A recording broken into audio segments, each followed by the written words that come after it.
जी आयां नूं प्यारे विद्यार्थियों 8th क्लास दी साइंस दी बुक दा chapter number 3 synthetic fibres and plastics ਉਹਦੇ कीवर्ड्स ਤੇ notes we have already done in part 1 ਸੋ ਆਓ ਉसी ਚੈਪਟਰ ਦਾ ਸੈਕੰਡ ਪਾਰਟ ਮਤਲਬ ਕਿ ਜੋ ਪੂਰਾ ਚੈਪਟਰ ਹੈ ਉਹਨੂੰ ਦੋ ਹਿੱਸਿਆਂ 'ਚ ਵੰਡਿਆ ਗਿਆ ਸੀਗਾ so in this video we are going to do the second part of keywords and notes and with this we will come to the end of this chapter ठीक है सो इस तो बाद फिर ਅਸੀਂ ਜਿਹੜਾ ਅਗਲਾ ਵੀਡੀਓ ਹੋਏਗਾ ਉਹ ਇਸ ਚੈਪਟਰ ਦੀ ਜਿਹੜੀ ਐਕਸਰਸਾਈਜ਼ਸ ਨੇ ਉਹ ਅਗਲੇ ਵੀਡੀਓ ਵਿੱਚ ਕਰਾਂਗੇ ਸੋ ਆਓ ਸ਼ੁਰੂ ਕਰੀਏ ਤੇ ਸ਼ੁਰੂ ਕਰਨ ਤੋਂ ਪਹਿਲੇ ਮੈਂ ਤੁਹਾਨੂੰ ਕਹਿ ਦਵਾਂ ਕਿ ਤੁਸੀਂ ਆਪਣੀ ਨੋਟਬੁੱਕ ਖੋਲ ਲਓ ਤੇ ਪੈਨ ਲੈ ਲਓ ਤੇ ਨਾਲ ਵੀਡੀਓ ਪੌਜ਼ ਕਰਕੇ ਇਹਦੇ ਨੋਟਸ ਬਣਾਈ ਜਾਣਾ ਠੀਕ ਹੈ ਜੀ ਤੇ ਦੂਸਰੀ ਗੱਲ ਹੈ ਕਿ ਪਲੇਲਿਸਟ ਵਿੱਚ ਜਾ ਕੇ 8th ਕਲਾਸ ਦੀ ਮੈਥ ਦੇ ਸਾਰੇ ਸਵਾਲ all questions have been solved with explanation and all the chapters notes also have been put on the playlist so 8th class you can say 8th math notes and 8th math ठीक है so ਤੁਸੀਂ math ਦੇ ਸਵਾਲ ਵੀ ਤੇ notes ਵੀ ਸਾਰੇ ਜਿਹੜੇ ਨੇ concepts ਹੈਗੇ ਨੇ ਉਹ ਵੀ ਇਸ ਚੈਨਲ ਤੇ ਪਲੇਲਿਸਟ ਵਿੱਚ ਜਾ ਕੇ ਸਮਝ ਸਕਦੇ ਹੋ ਸੋ ਆਓ ਸ਼ੁਰੂ ਕਰੀਏ okay plastic is also a polymer like the synthetic fibre ਜਿਸ ਤਰ੍ਹਾਂ ਇੱਕ ਸਿੰਥੈਟਿਕ ਫਾਈਬਰ ਇੱਕ ਪੋਲੀਮਰ ਹੈ ਜੋ ਅਸੀਂ ਪੜ੍ਹਿਆ ਸੀ ਪਹਿਲੇ ਪਾਰਟ ਵਿੱਚ ਇਸੀ ਤਰ੍ਹਾਂ ਪਲਾਸਟਿਕ ਵੀ ਇੱਕ ਪੋਲੀਮਰ ਹੈ ਠੀਕ ਹੈ however the arrangement of repeated units ਜਿਹਨੂੰ ਅਸੀਂ ਕਹਿੰਦੇ ਹਾਂ ਮੋਨੋਮਰ ਹੈ ਨਾ ਇਨ ਆਲ ਪਲਾਸਟਿਕਸ ਇਜ਼ ਨਾਟ ਸੇਮ ਅਰਥਾਤ ਮਤਲਬ ਕਿ ਸਾਰੇ ਪਲਾਸਟਿਕ ਵਿੱਚ ਜੋ ਅਰੇਂਜਮੈਂਟ ਹੈ ਪੋਲੀਮਰ ਵਿੱਚ ਜੋ ਮੋਨੋਮਰਸ ਹੈਗੇ ਨੇ ਹਾਊ ਆਰ ਦੇ connected with each other it is not same in all the plastics.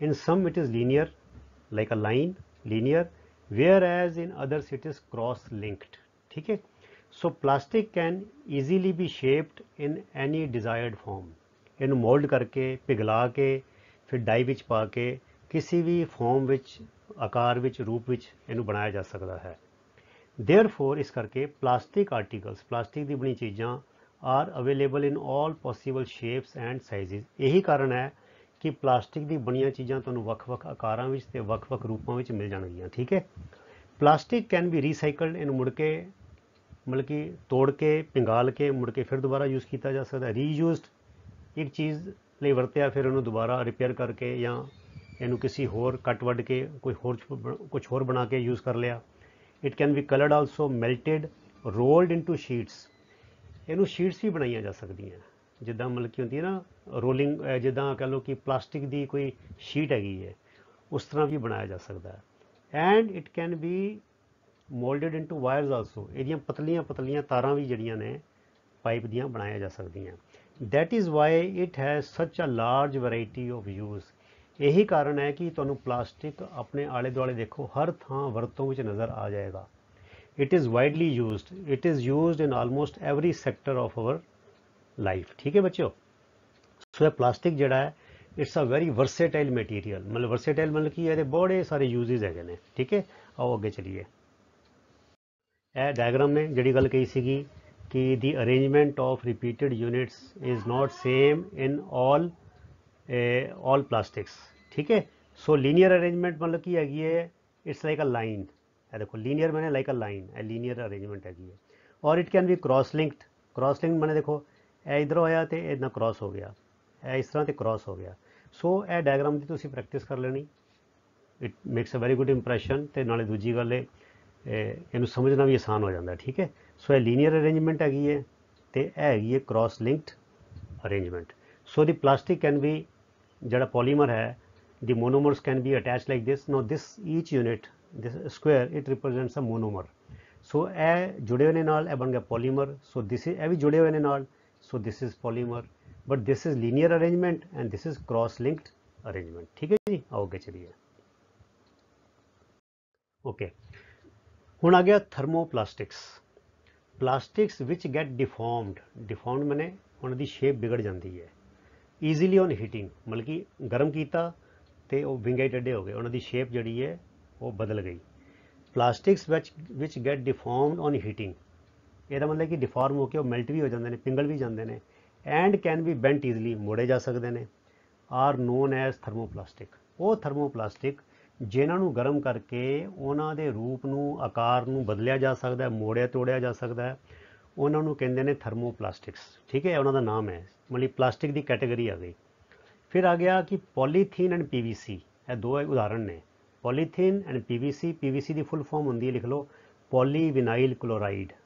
ਇਹ ਤੁਸੀਂ ਦੇਖਣਾ ਪੀਵੀਸੀ ਪਾਈਪ ਲਿਖਣਾ ਨਾ ਇੱਥੇ, ਪੀਵੀਸੀ ਪਾਈਪ ਹਾਰਡਵੇਅਰ ਦੀ ਦੁਕਾਨਾਂ ਤੇ ਕਹਿੰਦੇ ਅਵੇਲੇਬਲ ਨੇ। ਸੋ ਪੋਲੀਵਿਨਾਈਲ ਕਲੋਰਾਈਡ ਆਰ ਐਗਜ਼ਾਮਪਲਸ ਆਫ ਥਰਮੋਪਲਾਸਟਿਕਸ। ਇਹਦਾ ਮਤਲਬ ਕਿ ਪੋਲੀਥੀਨ ਜਿਹੜਾ ਹੈਗਾ, ਜਿਹੜੇ ਪੋਲੀਥੀਨ ਦੇ ਕੈਰੀ ਬੈਗ ਹੁੰਦੇ ਨੇ, ਜਿਹਨੂੰ ਅਸੀਂ ਪੰਨੀ ਕਹਿ ਦਿੰਦੇ ਹਾਂ ਆਪਣਾ ਆਮ ਬੋਲੀ 'ਚ, ਅਸੀਂ ਜਿਹੜੇ ਬਾਜ਼ਾਰ ਜਾਂਦੇ ਹਾਂ, ਕੋਈ ਸਬਜ਼ੀ ਲੈਂਦੇ ਹਾਂ, ਕੋਈ ਸਮਾਨ ਲੈਂਦੇ ਹਾਂ, ਅਤੇ ਤੁਹਾਨੂੰ ਉਹ ਬੈਗ, ਪਲਾਸਟਿਕ ਦੇ ਬੈਗ ਵਿੱਚ ਸਮਾਨ ਪਾ ਕੇ ਦਿੰਦੇ ਨੇ, ਅਤੇ ਉਹ ਪੋਲੀਥੀਨ ਦੇ ਬਣੇ ਹੁੰਦੇ ਨੇ।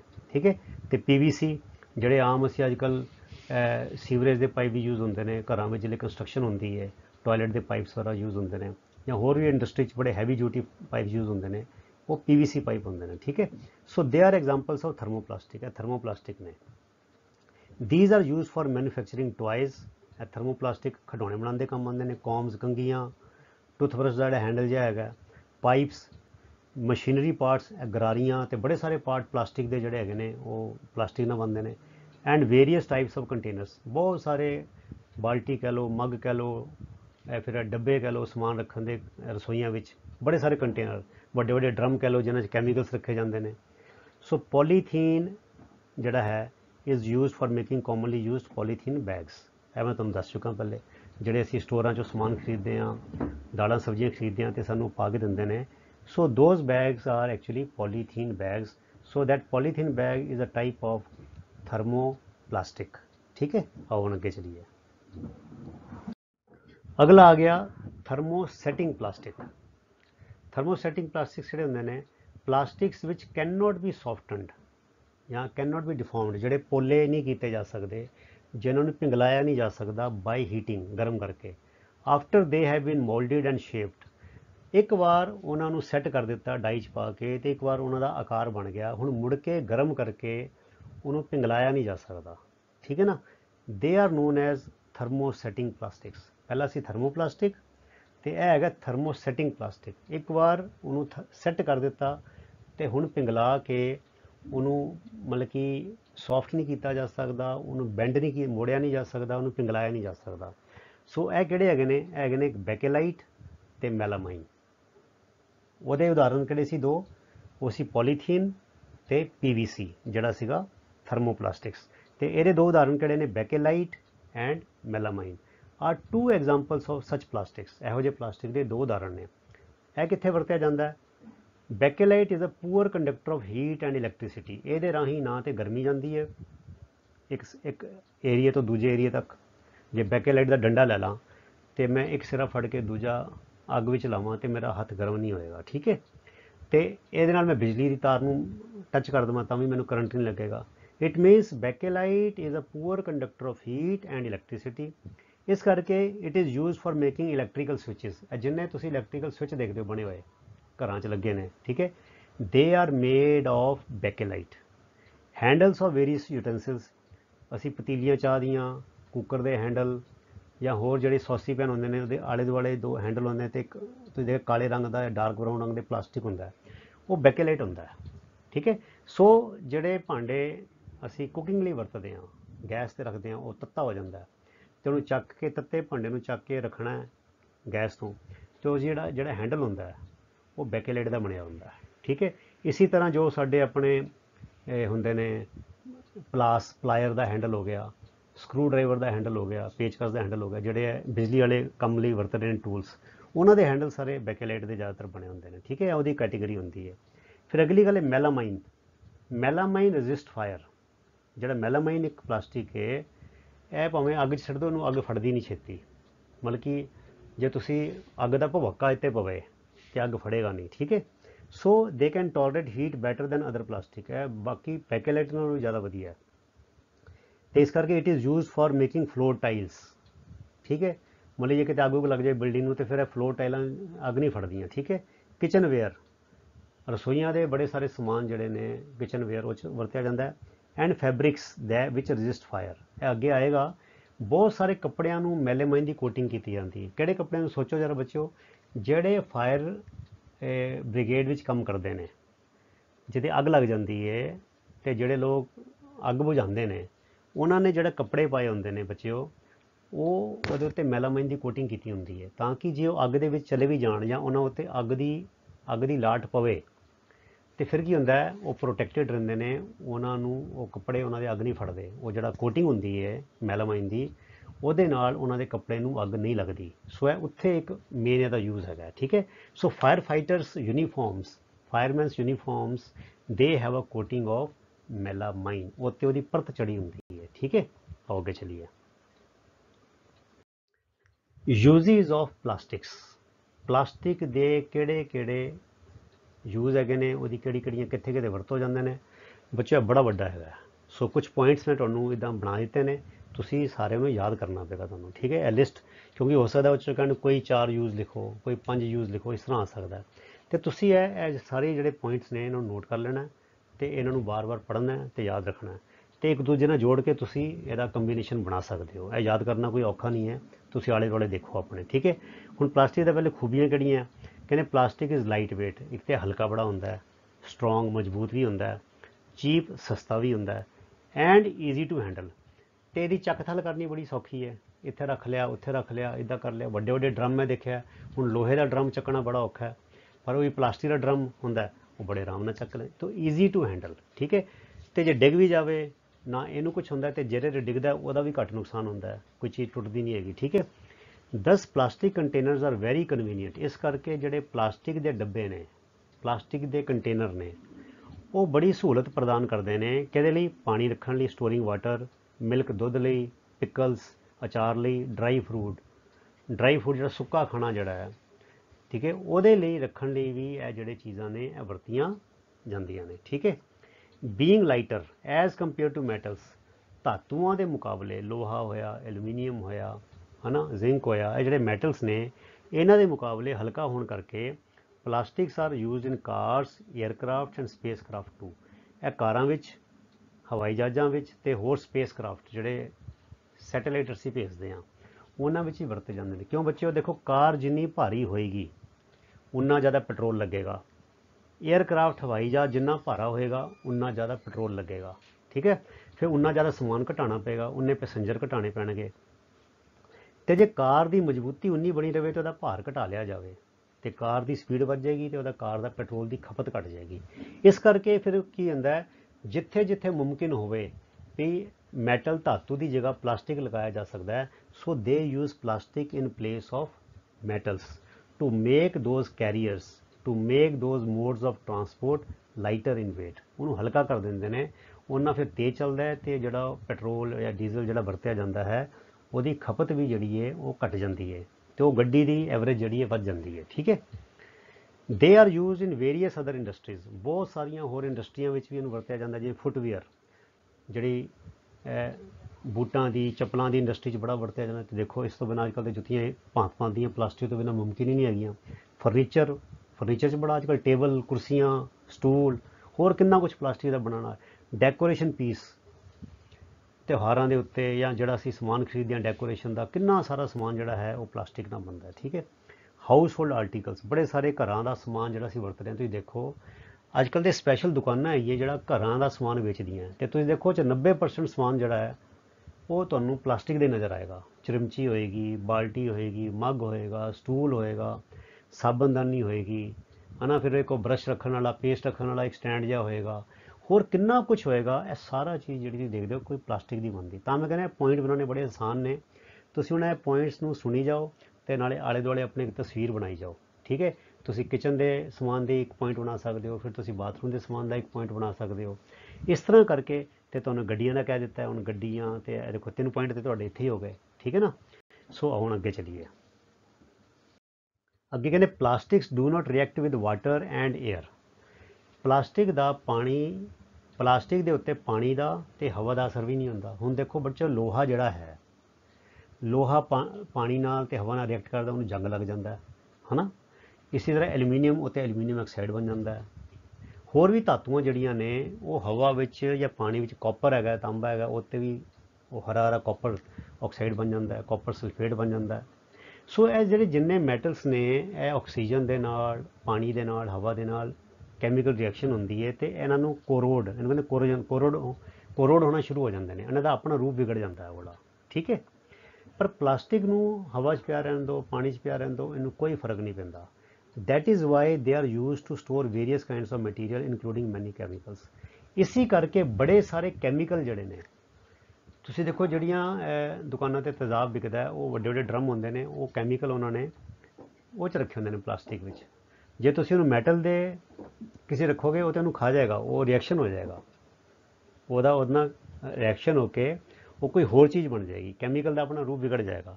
ਸੋ ਇਹ ਕੈਮੀਕਲਸ ਨੂੰ ਸਟੋਰ ਕਰਨ ਲਈ ਤੁਸੀਂ ਦੇਖੋ, ਅਸੀਂ ਹਾਰਪਿਕ ਲਿਆਉਂਦੇ ਹਾਂ ਜਾਂ ਕਾਸਟਿਕ ਲਿਆਉਂਦੇ ਹਾਂ ਘਰਾਂ 'ਚ ਸਾਫ਼ ਕਰਨ ਵਾਲੀ ਚੀਜ਼ਾਂ ਜਿਹੜੀਆਂ ਨੇ ਉਹ ਕਿਹ 'ਚ ਹੁੰਦੀਆਂ, ਪਲਾਸਟਿਕ ਵਿੱਚ ਹੀ ਹੁੰਦੀਆਂ, ਹੈ ਨਾ।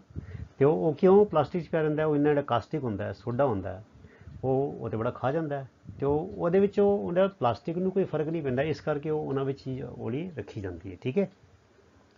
ਫਿਰ ਅੱਗੇ ਕਹਿੰਦੇ plastics are poor conductors of heat and electricity. ਇਹਨਾਂ ਰਾਹੀਂ ਬਿਜਲੀ ਪ੍ਰਵਾਹ ਨਹੀਂ ਹੁੰਦੀ ਅਤੇ ਇਹਨਾਂ ਰਾਹੀਂ ਗਰਮੈਸ਼ ਵੀ ਪ੍ਰਵਾਹਿਤ ਨਹੀਂ ਹੁੰਦੀ। They are poor conductors of electricity and heat. That is why ਇਸ ਕਰਕੇ ਇਲੈਕਟ੍ਰੀਕਲ ਵਾਇਰਸ ਹੈ ਪਲਾਸਟਿਕ ਕਵਰਿੰਗ। ਬਿਜਲੀ ਦੀ ਤਾਰ ਚਾਹੇ ਐਲੂਮੀਨੀਅਮ ਦੀ ਹੈਗੀ ਹੈ ਚਾਹੇ ਕਾਪਰ ਦੀ, ਉਹਦੇ 'ਤੇ ਦੇਖੋ ਪਲਾਸਟਿਕ ਦੀ ਕੋਟਿੰਗ ਹੁੰਦੀ ਹੈ, ਹਰੇ ਰੰਗ ਦੀ, ਕਾਲੇ ਰੰਗ ਦੀ, ਲਾਲ ਰੰਗ ਦੀ, ਨੀਲੇ ਰੰਗ ਦੀ ਕੋਟਿੰਗਸ ਹੁੰਦੀਆਂ। ਹੁਣ ਉਹ 'ਤੇ ਹੱਥ ਵੀ ਲੱਗ ਜਾਏ ਅਤੇ ਕਰੰਟ ਜਾ ਰਿਹਾ ਹੋਵੇ ਅਤੇ ਬੰਦੇ ਨੂੰ ਕਰੰਟ ਨਹੀਂ ਲੱਗਦਾ, ਠੀਕ ਹੈ। ਕਿਉਂ? ਕਿਉਂਕਿ ਉਹ ਪਲਾਸਟਿਕ 'ਚੋਂ ਕਰੰਟ ਨਹੀਂ ਜਾਂਦਾ। ਹੈਂਡਲਸ ਆਫ ਸਕਰੂ ਡਰਾਈਵਰ, ਜਿਹੜੇ ਸਕਰੂ ਡਰਾਈਵਰ ਨੇ, ਪੇਚਕਸ ਦੇ ਹੈਂਡਲ, ਪਲਾਸਾਂ ਦੇ ਹੈਂਡਲ, ਨੋਜ਼ ਪਲਾਇਰ ਦੇ ਹੈਂਡਲ, ਇਹ ਸਾਰੇ ਕਿਹਦੇ ਹੁੰਦੇ ਨੇ? ਪਲਾਸਟਿਕ ਦੇ ਬਣੇ ਹੁੰਦੇ ਨੇ, ਤਾਂ ਕਿ ਜਿਹੜਾ ਬੰਦਾ ਕੰਮ ਕਰ ਰਿਹਾ ਉਹ ਜੇ ਬਾਈ ਚਾਂਸ ਉਹ ਟੱਚ ਕਰ ਜਾਏ ਕਿਤੇ ਇਲੈਕਟ੍ਰੀਸਿਟੀ ਨੂੰ ਅਤੇ ਉਹਨੂੰ ਕਰੰਟ ਨਹੀਂ ਲੱਗੇਗਾ। ਐਂਡ ਆਲਸੋ ਫਰਾਈਂਗ ਪੈਨ, ਤਲਣ ਵਾਲੀਆਂ ਕੜਾਹੀਆਂ ਜਿਹੜੀਆਂ ਨੇ, ਸੌਸੀ ਪੈਨ, ਪਤੀਲੇ, ਜਿਹਦੇ 'ਚ ਅਸੀਂ ਕੁਛ ਨਾ ਕੁਛ ਫਰਾਈ ਕਰਨਾ ਹੈ, ਗਰਮ ਕਰਨਾ ਹੈ, ਉਹਦੇ ਹੈਂਡਲ ਜਿਹੜੇ ਨੇ ਉਹ ਵੀ ਤੁਸੀਂ ਦੇਖੋ ਪਲਾਸਟਿਕ ਦੇ ਬਣੇ ਹੁੰਦੇ ਨੇ। ਭਾਵੇਂ ਉਹਦੇ ਥੱਲੇ ਫਰੇਮ ਬੇਸ਼ੱਕ ਲੋਹੇ ਦਾ, ਐਲੂਮੀਨੀਅਮ ਦਾ, ਸਟੀਲ ਦਾ ਹੋਏ, ਪਰ ਉੱਤੇ ਇੱਕ ਬੜਾ ਵੱਡਾ ਹੈਂਡਲ ਕੋਟਿੰਗ ਮੋਲਡ ਕਰਕੇ ਫਸਾਇਆ ਹੁੰਦਾ ਹੈ ਜਾਂ ਪੇਚਕਸ ਨਾਲ ਕੱਸਿਆ ਹੁੰਦਾ ਹੈ। ਉਹ ਇਸ ਕਰਕੇ ਵੀ ਭਾਵੇਂ ਉਹ ਚੀਜ਼ ਉਬਲਦੀ ਪਈ ਹੈ ਪਰ ਤੁਸੀਂ ਹੈਂਡਲ ਨਾਲ ਫੜ ਕੇ ਉਤਾਰ ਸਕਦੇ ਹੋ, ਕਿਉਂਕਿ ਉਹ ਹੀਟ ਜਿਹੜੀ ਹੈ ਉਹ ਉਹਨਾਂ ਮੈਟਲ 'ਤੇ ਗਰਮ ਹੋ ਗਿਆ। ਸਟੀਲ ਦਾ ਭਾਂਡਾ ਹੋਵੇ ਤੁਹਾਡਾ, ਐਲੂਮੀਨੀਅਮ ਦਾ ਭਾਂਡਾ ਹੋਵੇ, ਜਿਹੜਾ ਮਰਜ਼ੀ ਹੋਵੇ, ਪਰ ਉਹਦੇ ਨਾਲ ਜਿਹੜਾ ਹੈਂਡਲ ਹੈ ਉਹ ਗਰਮ ਨਹੀਂ ਹੁੰਦਾ, because plastics do not conduct heat, ਠੀਕ ਹੈ। ਇਹ ਤਾਂ ਬੜੀ ਵਧੀਆ ਯੂਜ਼ ਹੈ, ਔਰ ਤੁਸੀਂ ਇਹ ਤਾਂ ਕਦੀ ਵੀ ਭੁੱਲ ਹੀ ਨਹੀਂ ਸਕਦੇ। ਸੋ ਇਹ ਤੁਹਾਡਾ ਚੌਥਾ ਪੁਆਇੰਟ ਬੜੇ ਆਰਾਮ ਨਾਲ ਹੋ ਜਾਏਗਾ, ਠੀਕ ਹੈ। ਲਓ ਅੱਗੇ ਚਲੀਏ। Plastics are also used in health care industry. ਜਿਹੜੀ ਸਿਹਤ ਨਾਲ ਜੁੜੀ ਹੋਈ ਇੰਡਸਟਰੀ ਹੈ ਉਹਦੇ ਵਿੱਚ ਵੀ ਪਲਾਸਟਿਕ ਬੜਾ ਯੂਜ਼ ਕੀਤਾ ਜਾਂਦਾ। ਹੁਣ ਤੁਸੀਂ ਯੂਜ਼ ਕਰੋ, ਸੋਚੋ ਬੱਚੋ, ਡਾਕਟਰਸ ਗਲਵਜ਼, ਜਿਹੜੇ ਡਾਕਟਰਾਂ ਦੇ ਦਸਤਾਨੇ ਨੇ ਉਹ ਕਿੰਨਾ ਬਣੇ ਨੇ? ਉਹ ਵੀ ਪਲਾਸਟਿਕ ਦੇ ਬਣੇ ਹੁੰਦੇ ਨੇ। ਸਰਿੰਜਾਂ ਜਿਹੜੇ ਟੀਕੇ ਲੱਗਦੇ ਨੇ ਇਹ ਕਿਹਦੇ ਬਣੇ ਹੁੰਦੇ ਨੇ? ਸਾਰੇ ਪਲਾਸਟਿਕ ਦੇ ਬਣੇ ਹੁੰਦੇ ਨੇ। ਮੈਡੀਕਲ ਇੰਸਟਰੂਮੈਂਟ, ਬੜੇ ਸਾਰੇ ਮੈਡੀਕਲ ਦੇ ਇੰਸਟਰੂਮੈਂਟ ਨੇ, ਮਸ਼ੀਨਾਂ ਨੇ, ਅਲਟਰਾਸਾਊਂਡ ਦੀ ਮਸ਼ੀਨਾਂ ਕਹਿ ਲਓ, MRI ਦੀ ਮਸ਼ੀਨਾਂ ਲੈ ਲਓ, ਹੋਰ ਕਿੰਨੀ ਚੀਜ਼ਾਂ ਮੈਡੀਕਲ ਦੀਆਂ ਹੈਗੀਆਂ ਨੇ, ਉਹ ਸਾਰਿਆਂ ਵਿੱਚ ਪਲਾਸਟਿਕ ਯੂਜ਼। ਸੁਚਰਸ ਹੁੰਦਾ ਬੱਚੋ ਸਟਿਚਿੰਗ ਥਰੈਡ, ਜਿਹੜੇ ਮਟੀਰੀਅਲ ਦੇ ਨਾਲ ਡਾਕਟਰ ਧਾਗਾ ਉਹ ਜਿਹੜਾ ਹੁੰਦਾ ਟਾਂਕੇ ਲਾਉਂਦੇ ਨੇ, ਇਹਨੂੰ ਕਹਿੰਦੇ ਸੁਚਰਸ ਦਾ ਮਤਲਬ ਹੁੰਦਾ ਹੈ ਟਾਂਕੇ ਲਾਉਣ ਵਾਲਾ ਧਾਗਾ। ਐਂਡ ਪੈਕੇਜਿੰਗ ਆਫ ਟੈਬਲੇਟਸ, ਜਿਹੜੀਆਂ ਦਵਾਈਆਂ ਕੈਪਸੂਲ ਪੈਕ ਹੋ ਕੇ ਆਉਂਦੀਆਂ ਨੇ ਉਹਦੇ 'ਚ ਤੁਸੀਂ ਦੇਖੋ ਧਿਆਨ ਨਾਲ, ਅਸੀਂ ਕੜਕ ਕਰਕੇ ਉਹ ਦਵਾਈ ਬਾਹਰ ਕੱਢਦੇ ਹਾਂ ਉਹ 'ਚੋਂ, ਉਹ ਕਿਹਦਾ ਬਣਿਆ ਹੁੰਦਾ? ਉਹ ਵੀ ਸਾਰਾ ਪਲਾਸਟਿਕ ਦਾ ਹੀ ਬਣਿਆ ਹੁੰਦਾ ਹੈ, ਜਿਹਦੇ ਨਾਲ ਗੋਲੀ ਜਿਹੜੀ ਹੈ ਹਵਾ ਦੇ ਸੰਪਰਕ ਵਿੱਚ ਨਹੀਂ ਆਉਂਦੀ, ਉਹ 'ਚੋਂ ਢੱਕੀ ਰਹਿੰਦੀ ਹੈ, ਸੀਲਡ ਰਹਿੰਦੀ ਹੈ, ਫਰੈਸ਼ ਰਹਿੰਦੀ ਹੈ, ਕੁਛ ਹੁੰਦਾ ਨਹੀਂ। ਹੁਣ ਉਹੀ ਗੋਲੀ ਬਾਹਰ ਉਹਨੂੰ ਹਵਾ ਲੱਗ ਜਾਏ ਤਾਂ ਕਈ ਵਾਰ ਗੋਲੀ ਦਾ ਜਿਹੜਾ ਸਟਰਕਚਰ ਹੈ, ਕੈਮੀਕਲ ਸਟਰਕਚਰ, ਉਹ ਸਾਰਾ ਬਦਲ ਜਾਂਦਾ, ਉਹਦਾ ਰੂਪ ਹੀ ਬਦਲ ਜਾਂਦਾ, ਕਈ ਵਾਰ ਉਹ ਵਰਤਨਯੋਗ ਨਹੀਂ ਰਹਿ ਜਾਂਦੀ, ਉਹਦਾ ਅਸਰ ਖਤਮ ਹੋ ਜਾਂਦਾ। ਸੋ ਦਵਾਈਆਂ ਪੈਕ ਕਰਨ ਵਿੱਚ ਵੀ ਇਹ ਚੀਜ਼ ਵਰਤੀ ਜਾਂਦੀ ਹੈ। ਫਿਰ ਅੱਗੇ ਦੇਖੋ, ਕਹਿੰਦੇ plastic is also used in making special plastic cookware for cooking, heating food in microwave oven. Microwave oven ਦੇ ਵਿੱਚ ਖਾਣਾ ਪਕਾਉਣ ਲਈ ਅਤੇ ਪੱਕੇ ਹੋਏ ਖਾਣੇ ਨੂੰ ਗਰਮ ਕਰਨ ਲਈ ਸਪੈਸ਼ਲ ਕਿਸਮ ਦੇ ਭਾਂਡੇ ਬਣਾਏ ਜਾਂਦੇ ਨੇ, ਕੁੱਕਵੇਅਰ। ਤੁਸੀਂ ਹੁਣ ਮਾਈਕ੍ਰੋਵੇਵ 'ਚ ਕਿੰਨੀ ਹੀਟ ਹੁੰਦੀ ਹੈ, ਉਹ ਚੀਜ਼ ਉਬਲ ਜਾਂਦੀ ਹੈ ਇੱਕੋਦਮ, ਤੁਸੀਂ ਦੇਖੋ ਖਾਣਾ ਗਰਮ ਹੋ ਜਾਏਗਾ ਪਰ ਭਾਂਡਾ ਗਰਮ ਨਹੀਂ ਹੋਏਗਾ, ਅਤੇ ਉਹ ਸਪੈਸ਼ਲ ਪਲਾਸਟਿਕ ਦੇ ਨਾਲ ਉਹ ਭਾਂਡੇ ਬਣਾਏ ਜਾਂਦੇ ਨੇ। ਕਹਿੰਦੇ ਇਨ ਮਾਈਕ੍ਰੋਵੇਵ ਓਵਨਸ ਦੀ ਹੀਟ, ਜਿਹੜੀ ਗਰਮੀ ਹੈ, ਇਟ ਕੁਕਸ ਦਾ ਫੂਡ, ਉਹ ਖਾਣੇ ਨੂੰ ਤਾਂ ਗਰਮ ਕਰਦੀ ਹੈ but does not affect the plastic vessel. ਉਹ ਜਿਹੜਾ ਪਲਾਸਟਿਕ ਦਾ ਭਾਂਡਾ ਉਹਨੂੰ ਕੁਛ ਨਹੀਂ ਹੁੰਦਾ, ਤੁਸੀਂ ਹੱਥ ਫੜ ਕੇ ਇੱਦਾਂ ਹੀ ਕੱਢ ਲਵੋ, ਅੰਦਰ ਖਾਣਾ ਤੁਹਾਡਾ ਉਬਲਦਾ ਹੋਏਗਾ, ਗਰਮ ਹੋਏਗਾ ਬੜਾ, ਪਰ ਜਿਹੜਾ ਭਾਂਡਾ ਗਰਮ ਨਹੀਂ ਹੋਏਗਾ। ਹੁਣ ਦੇਖੋ ਸਪੈਸ਼ਲ, ਕਿੰਨੀ ਵਧੀਆ ਚੀਜ਼ ਹੈ, ਕਿੰਨੀ ਸਹੂਲਤ ਹੈਗੀ ਹੈ। ਹੁਣ ਸ਼ਹਿਰੀ ਜੀਵਨ ਵਿੱਚ ਅੱਜ ਕੱਲ੍ਹ ਲੋਕ ਜਦੋਂ ਛੇਤੀ ਜਾਣਾ ਹੈ ਅਤੇ ਫਟਾਫਟ ਕਹਿੰਦੇ ਉਹ ਚਲੋ ਫਰਿੱਜ ਵਿੱਚੋਂ ਕੱਢਿਆ, ਉਸ ਭਾਂਡੇ ਵਿੱਚ ਪਾਇਆ ਜਿੰਨਾ ਖਾਣਾ ਹੈ, ਤੇ ਮਾਈਕ੍ਰੋਵੇਵ ਓਵਨ 'ਚ ਰੱਖਿਆ ਤੇ ਗਰਮ ਹੋ ਗਿਆ। ਸੋ ਇਹ ਜਿਹੜਾ ਪਲਾਸਟਿਕ ਹੈ ਦੇਖੋ ਮਾਈਕ੍ਰੋਵੇਵ ਓਵਨ ਵਿੱਚ ਵਰਤੇ ਜਾਣ ਵਾਲੇ ਭਾਂਡਿਆਂ ਲਈ ਵੀ ਵਰਤਿਆ ਜਾਂਦਾ ਹੈ। ਠੀਕ ਹੈ, ਆਓ ਅੱਗੇ ਚਲੀਏ। ਓਕੇ, ਅਗਲੀ ਆ ਗਈ ਬੱਚੋ ਟੈਫਲॉन।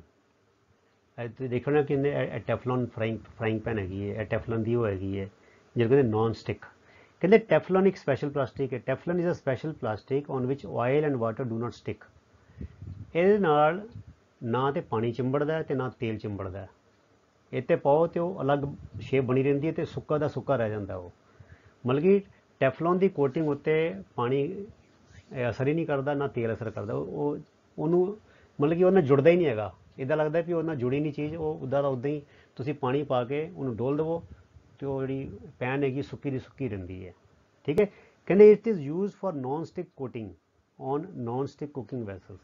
ਜਿਹੜੇ ਨॉन ਸਟਿਕ ਕੁਕਿੰਗ ਭਾਂਡੇ ਨੇ ਉਹਨਾਂ ਨੂੰ ਕੋਟ ਕਰਨ ਲਈ ਇਹ ਟੈਫਲॉन ਜਿਹੜਾ ਹੈ ਵਰਤਿਆ ਜਾਂਦਾ ਹੈ। ਠੀਕ ਹੈ, ਅਗਲਾ ਆ ਗਿਆ ਬੱਚੋ ਜਿਹੜਾ ਮੈਂ ਗੱਲ ਕੀਤੀ ਸੀ ਉਹ ਫਾਇਰ ਫਾਈਟਿੰਗ ਦੀ, ਅੱਗ ਬੁਝਾਉਣ ਵਾਲੇ। ਮੈਲਾਮਾਈਨ।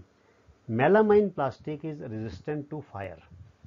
ਮੈਲਾਮਾਈਨ ਜਿਹੜਾ ਹੈ ਪਲਾਸਟਿਕ ਹੈ, ਇਹ ਜਿਹੜਾ ਹੈ ਇਹ ਅੱਗ ਦੇ ਉੱਤੇ ਅੱਗ ਨੂੰ ਰੋਕ ਲੈਂਦਾ ਹੈ, ਮਤਲਬ ਅੱਗ ਤੋਂ ਸੜਦਾ ਨਹੀਂ ਹੈਗਾ। ਇਟਸ ਕੋਟਿੰਗ, ਇਹਦੀ ਜਿਹੜੀ ਕੋਟਿੰਗ ਪਰਤ ਹੈਗੀ ਹੈ, it is used on firemans uniforms. ਜਿਹੜੇ ਅੱਗ ਬੁਝਾਉਣ ਵਾਲੇ ਬੰਦੇ ਹੁੰਦੇ ਨੇ ਉਹਨਾਂ ਦੀ ਵਰਦੀਆਂ ਤੇ ਇਹ ਵਰਤੀ ਜਾਂਦੀ ਹੈ। To make them flame resistant, ਤਾਂ ਕਿ ਜਿਹੜੇ ਅੱਗ ਦਾ ਭਵੁੱਕਾ ਉਹਨਾਂ ਤੇ ਪਵੇ ਉਹਨਾਂ ਨੂੰ ਫਿਰ ਅੱਗ ਨਹੀਂ ਫੜਦੀ। ਠੀਕ ਹੈ, ਦਸ ਦੀ ਫਾਇਰਮੈਨ ਰਿਮੇਨ ਪ੍ਰੋਟੈਕਟਿਡ। ਇਸ ਤਰ੍ਹਾਂ ਜਿਹੜੇ ਫਾਇਰਮੈਨ ਨੇ ਉਹ ਬਚੇ ਰਹਿੰਦੇ ਨੇ ਅਗੇਂਸਟ ਦੀ ਫਾਇਰ ਹਜ਼ਰਡ, ਅੱਗ ਲੱਗਣ ਦੇ ਖਤਰੇ ਤੋਂ ਉਹ ਬਚੇ ਰਹਿੰਦੇ ਨੇ। ਵਾਈਲ ਫਾਈਟਿੰਗ ਦੀ ਫਾਇਰ, ਅੱਗ ਬੁਝਾਉਣ ਦੇ ਵੇਲੇ ਜਦੋਂ ਅੱਗ ਦੇ ਨਾਲ ਫਾਈਟਿੰਗ ਮੈਨੇ ਲੜ ਰਹੇ ਹੁੰਦੇ ਨੇ, ਜਦੋਂ ਅੱਗ ਨੂੰ ਬੁਝਾਉਣ ਲਈ ਜੂਝ ਰਹੇ ਹੁੰਦੇ ਨੇ, ਅੱਗ ਦੇ ਨਾਲ ਲੜ ਰਹੇ ਹੁੰਦੇ ਨੇ ਤੇ ਅੱਗ ਜਿੱਲੇ ਭਬੂਕਾ ਮੰਨ ਲਓ ਉਲਰ ਕੇ suddenly flame comes and hits them, ਉਹਨਾਂ ਦੇ ਉੱਤੇ ਆਉਂਦੀ ਹੈ ਤੇ ਉਹ ਜਿਹੜਾ ਆਮ ਕੱਪੜਾ ਹੋਏਗਾ ਉਹ ਤੇ ਪੋਲਿਸਟਰ ਦਾ ਹੋਏਗਾ ਜਾਂ ਕਾਟਨ ਦਾ, ਉਹ ਅੱਗ ਫੜ ਲਏਗਾ ਫਟਾਫਟ। ਪਰ ਜਿੱਲੇ ਉਹਨਾਂ ਨੇ ਆਪਣੇ ਆਪ ਨੂੰ ਜਿਹੜਾ ਢੱਕਿਆ ਹੁੰਦਾ, ਯੂਨੀਫਾਰਮ ਪਾਈ ਹੁੰਦੀ ਤੇ ਯੂਨੀਫਾਰਮ ਦੇ ਉੱਤੇ ਪਰਤ ਹੁੰਦੀ ਮੈਲਾਮਾਈਨ ਦੀ, ਤੇ ਉਹਨਾਂ ਦੀ ਯੂਨੀਫਾਰਮ ਨੂੰ ਅੱਗ ਨਹੀਂ ਲੱਗਦੀ। ਸੋ ਦੇਖੋ ਜੇ ਅੱਗ ਨਾਲ ਜੁੜੇ ਤੁਸੀਂ 4 ਪੁਆਇੰਟ ਯਾਦ ਰੱਖ ਲਓ ਕਿੰਨੇ ਸੌਖੇ ਨੇ। ਇੱਕ ਤੇ ਮੈਲਾਮਾਈਨ ਫਾਇਰ ਫਾਈਟਰਸ ਦਾ ਹੋ ਗਿਆ, ਟੈਫਲॉन ਕੁਕਿੰਗ ਨਾਲ ਜੁੜੀ ਚੀਜ਼ਾਂ, ਮਾਈਕ੍ਰੋਵੇਵ ਆ ਗਿਆ ਤੇ ਭਾਂਡਿਆਂ ਦੇ ਹੈਂਡਲ ਆ ਗਏ। ਇਹ 4 ਪੁਆਇੰਟ ਤੇ ਬੱਚੇ ਉਹ ਅੱਗ ਨਾਲ ਜੁੜੇ ਹੋਏ ਨੇ ਤੁਹਾਡੇ, ਤੁਸੀਂ ਇੱਦਾਂ ਹੀ ਯਾਦ ਰੱਖ ਲਓ। ਅੱਗ ਦੇ ਨਾਲ ਫਿਰ ਇਲੈਕਟ੍ਰੀਸਿਟੀ ਦਾ ਵੀ ਆ ਗਿਆ ਤੇ ਤੁਹਾਨੂੰ ਇਹ ਪੁਆਇੰਟ ਯਾਦ ਕਰਨੇ ਬੜੇ ਆਸਾਨ ਨੇ। ਠੀਕ ਹੈ ਬੱਚਿਓ, ਕਿਚਨ ਦੇ ਭਾਂਡੇ, ਬਾਥਰੂਮ ਦਾ ਸਮਾਨ, ਦੋ ਇਹ ਹੋ ਗਏ ਹੈ ਨਾ। ਫਿਰ ਮੈਂ ਤੁਹਾਨੂੰ ਦੱਸਿਆ ਦੇਖੋ ਟੈਫਲॉन ਨॉन ਸਟਿਕ ਭਾਂਡੇ ਆ ਗਏ, ਫਿਰ ਮਾਈਕ੍ਰੋਵੇਵ ਦੇ ਭਾਂਡੇ ਆ ਗਏ, ਫਿਰ ਮੈਲਾਮਾਈਨ ਦਾ ਜਿਹੜਾ ਫਾਇਰ ਫਾਈਟਿੰਗ ਦੀ ਕੋਟਿੰਗ ਆ ਗਈ, ਤੇ ਫਿਰ ਬਿਜਲੀ ਦਾ ਕੰਮ ਵਾਲੇ ਪਲਾਸ ਹੋ ਗਏ, ਪੇਚਕਸ ਹੋ ਗਏ ਹੈ ਨਾ, ਇਲੈਕਟ੍ਰੀਕਲ ਵਾਇਰਸ ਹੋ ਗਈਆਂ। 4 ਪੁਆਇੰਟ ਤੇ ਤੁਹਾਡੇ ਇਹੀ ਹੋ ਗਏ। ਬਾਕੀ ਤੁਸੀਂ ਹੋਰ ਕੰਟੇਨਰਸ ਕਹਿ ਲਓ, ਕਿੰਨਾ ਕੁਝ ਸਮਾਨ ਹੈਗਾ। ਸੋ ਇਹ ਪੁਆਇੰਟ ਯਾਦ ਕਰਨੇ ਬਿਲਕੁਲ ਵੀ ਔਖੇ ਨਹੀਂ ਹੈਗੇ। ਤੁਸੀਂ ਇਹਨਾਂ ਨੂੰ 4-5 ਵਾਰ ਪੜ੍ਹੋਗੇ, ਆਪਣੇ ਆਲੇ ਦੁਆਲੇ ਰਿਲੇਟ ਕਰੋਗੇ, ਪ੍ਰੈਕਟੀਕਲੀ ਸੋਚੋਗੇ ਵੀ ਪਲਾਸਟਿਕ ਕਿੱਥੇ ਕਿੱਥੇ ਯੂਜ਼ ਹੋ ਰਿਹਾ ਤੇ ਤੁਹਾਨੂੰ ਇਹ ਸਾਰੇ ਪੁਆਇੰਟ ਯਾਦ ਕਰਨੇ ਬੜੇ ਸੌਖੇ ਹੋ ਜਾਣਗੇ। ਤੇ ਇੱਦਾਂ ਪੇਪਰ 'ਚ ਸਵਾਲ ਆ ਸਕਦਾ ਹੈ, write any 4 uses of plastics ਲਿਖ ਸਕਦੇ ਨੇ, ਜਾਂ ਵੇਅਰ ਇਜ਼ ਮੈਲਾਮਾਈਨ ਯੂਜ਼ਡ, ਜਾਂ what is the use of Teflon. ਠੀਕ ਹੈ ਨਾ। ਸੋ ਇਹ ਜਿਹੜੀ ਚੀਜ਼ਾਂ ਨੇ ਇਸ ਤਰ੍ਹਾਂ ਨਿੱਕੇ ਨਿੱਕੇ ਸਵਾਲ ਆ ਸਕਦੇ ਨੇ। ਪਰ ਜੇ ਤੁਸੀਂ ਚੈਪਟਰ ਨੂੰ ਚੰਗੀ ਤਰ੍ਹਾਂ ਪੜ੍ਹ ਲਿਆ, ਸੁਣ ਲਿਆ ਤੇ ਫਿਰ ਤੁਹਾਨੂੰ ਯਾਦ ਹੋਏਗਾ ਵੀ ਫਿਰ ਸਵਾਲ ਜਿੱਦਾਂ ਮਰਜ਼ੀ ਬਣਾ ਲਿਆ ਜਾਵੇ ਉਹਦਾ ਜਵਾਬ ਤੁਸੀਂ ਦੇ ਸਕਦੇ ਹੋ। You can answer those questions. ਠੀਕ ਹੈ, ਆਓ ਅੱਗੇ ਚਲੀਏ। ਹੁਣ ਆ ਗਿਆ ਬੱਚੋ ਬਾਇਓਡੀਗ੍ਰੇਡੇਬਲ। ਦੇਖੋ ਜੇ ਡੀਗ੍ਰੇਡ ਹੁੰਦਾ ਹੈ ਛੋਟਾ ਕਰਨਾ, ਹਲਕਾ ਕਰਨਾ, ਫਿੱਕਾ ਕਰਨਾ ਜਾਂ ਪ੍ਰਭਾਵਹੀਨ ਕਰਨਾ, ਬੇਇੱਜ਼ਤੀ ਕਰਨਾ, ਥੱਲੇ ਨੂੰ ਸਿੱਟਣਾ, ਡੀਗ੍ਰੇਡ। ਤੇ ਡੀਗ੍ਰੇਡੇਬਲ ਹੁੰਦਾ ਹੈ ਜੋ ਇਸ ਤਰ੍ਹਾਂ ਕਰਨਯੋਗ ਹੋਵੇ। ਤੇ ਬਾਇਓ ਮੈਨੇ ਹੁੰਦਾ ਹੈ ਲਿਵਿੰਗ ਆਰਗੈਨਿਜ਼ਮਸ। ਸੋ ਬਾਇਓਡੀਗ੍ਰੇਡੇਬਲ ਮਤਲਬ ਕਿ ਜਿਹੜੀ ਚੀਜ਼ ਜੀਵ ਜੰਤੂਆਂ ਰਾਹੀਂ ਤੋੜ ਦਿੱਤੀ ਜਾਵੇ, ਭੰਨ ਦਿੱਤੀ ਜਾਵੇ, ਪ੍ਰਭਾਵਹੀਨ ਕਰ ਦਿੱਤੀ ਜਾਵੇ, ਇਹਦਾ ਮਤਲਬ ਬਾਇਓਡੀਗ੍ਰੇਡੇਬਲ। ਇਹ ਮੈਂ ਤੁਹਾਨੂੰ ਮੋਟਾ ਮੋਟਾ ਸਮਝਾਇਆ ਵੀ ਕਿਵੇਂ ਅਸੀਂ ਸ਼ਬਦਾਂ ਦੀ ਭੰਨ ਤੋੜ ਕਰਕੇ, ਸ਼ਬਦਾਂ ਨੂੰ ਸਪਲਿਟ ਕਰਕੇ ਉਹਦੇ ਅਰਥ ਨੂੰ ਚੰਗੀ ਤਰ੍ਹਾਂ ਸਮਝਣਾ ਹੈ। ਹੁਣ ਦੇਖੋ ਹੁਣ ਇਹਦੀ ਡੈਫੀਨੇਸ਼ਨ ਦੇਖ ਲੈਂਦੇ ਹਾਂ। ਹੁਣ ਜੇ ਸਾਨੂੰ ਇਹ ਗੱਲ ਸਮਝ ਆ ਜਾਏਗੀ ਕਿ ਬਾਇਓ ਮੈਨੇ ਬਾਇਓਲੋਜੀ, ਬਾਇਓ ਤੋਂ ਮਤਲਬ ਜੀਵ ਜੰਤੂ, ਲਾਈਫ ਨਾਲ ਜੁੜੀ ਗੱਲ। ਡੀਗ੍ਰੇਡ ਮੈਨੇ ਛੋਟਾ ਕਰਨਾ, ਗ੍ਰੇਡ ਮੈਨੇ ਹੁੰਦਾ ਹੈ ਪੱਧਰ, ਤੇ ਡੀਗ੍ਰੇਡ ਪੱਧਰ ਤੋਂ ਥੱਲੇ ਲੈ ਕੇ ਆਉਣਾ। ਠੀਕ ਹੈ।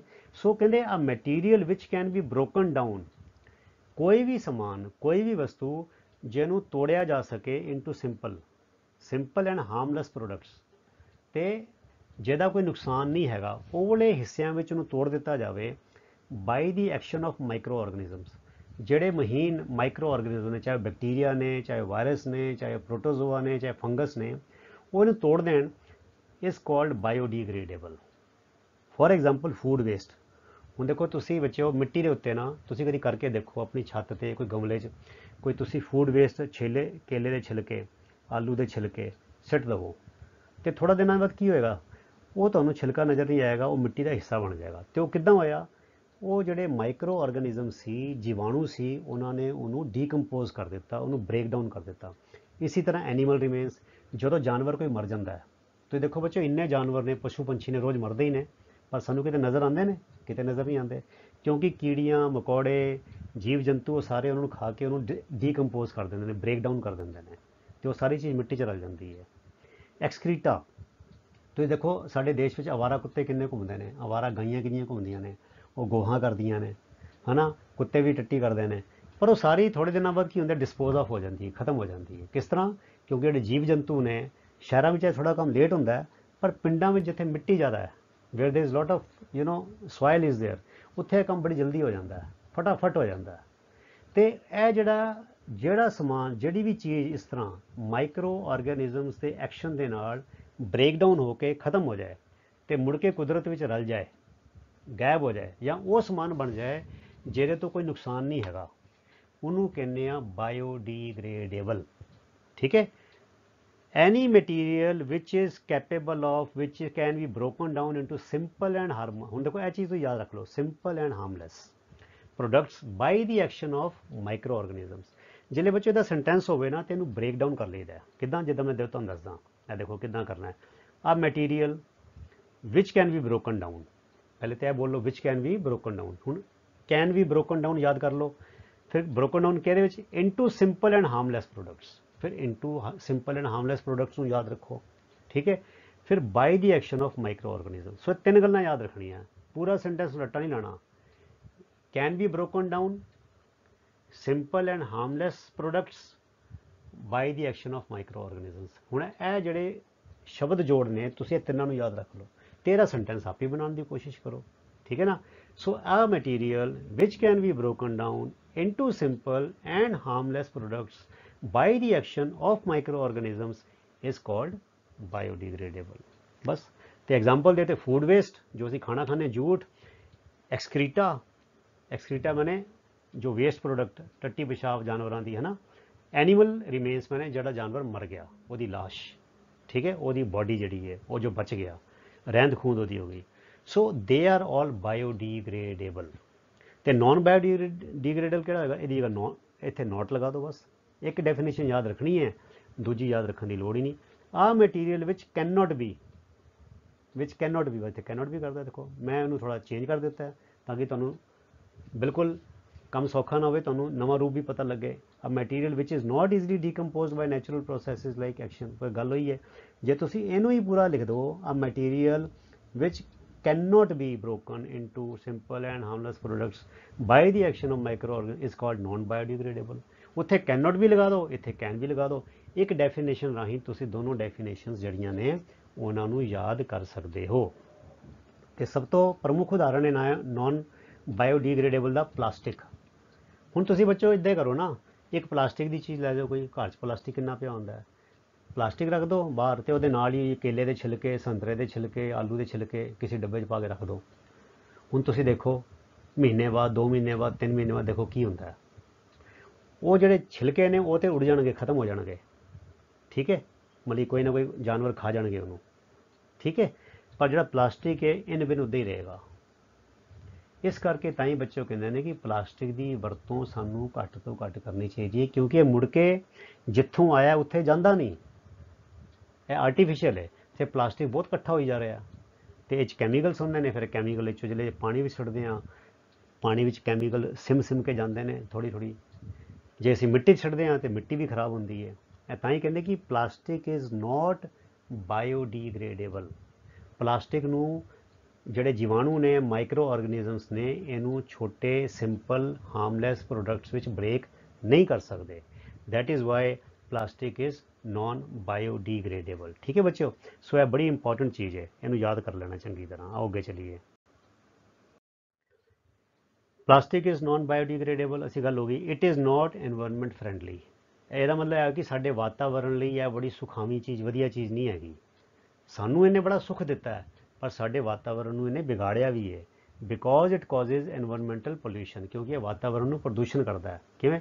ਦੂਜੀ ਗੱਲ, more over the burning of synthetic material is quite slow, ਇਹ ਸੜਦਾ ਨਹੀਂ ਸਹਿਜੇ ਕੀਤੇ, ਇਹਨੂੰ ਅੱਗ ਲਾਓ ਤੇ ਧੁਖੇਗਾ ਹੌਲੀ ਹੌਲੀ ਹੌਲੀ ਹੌਲੀ।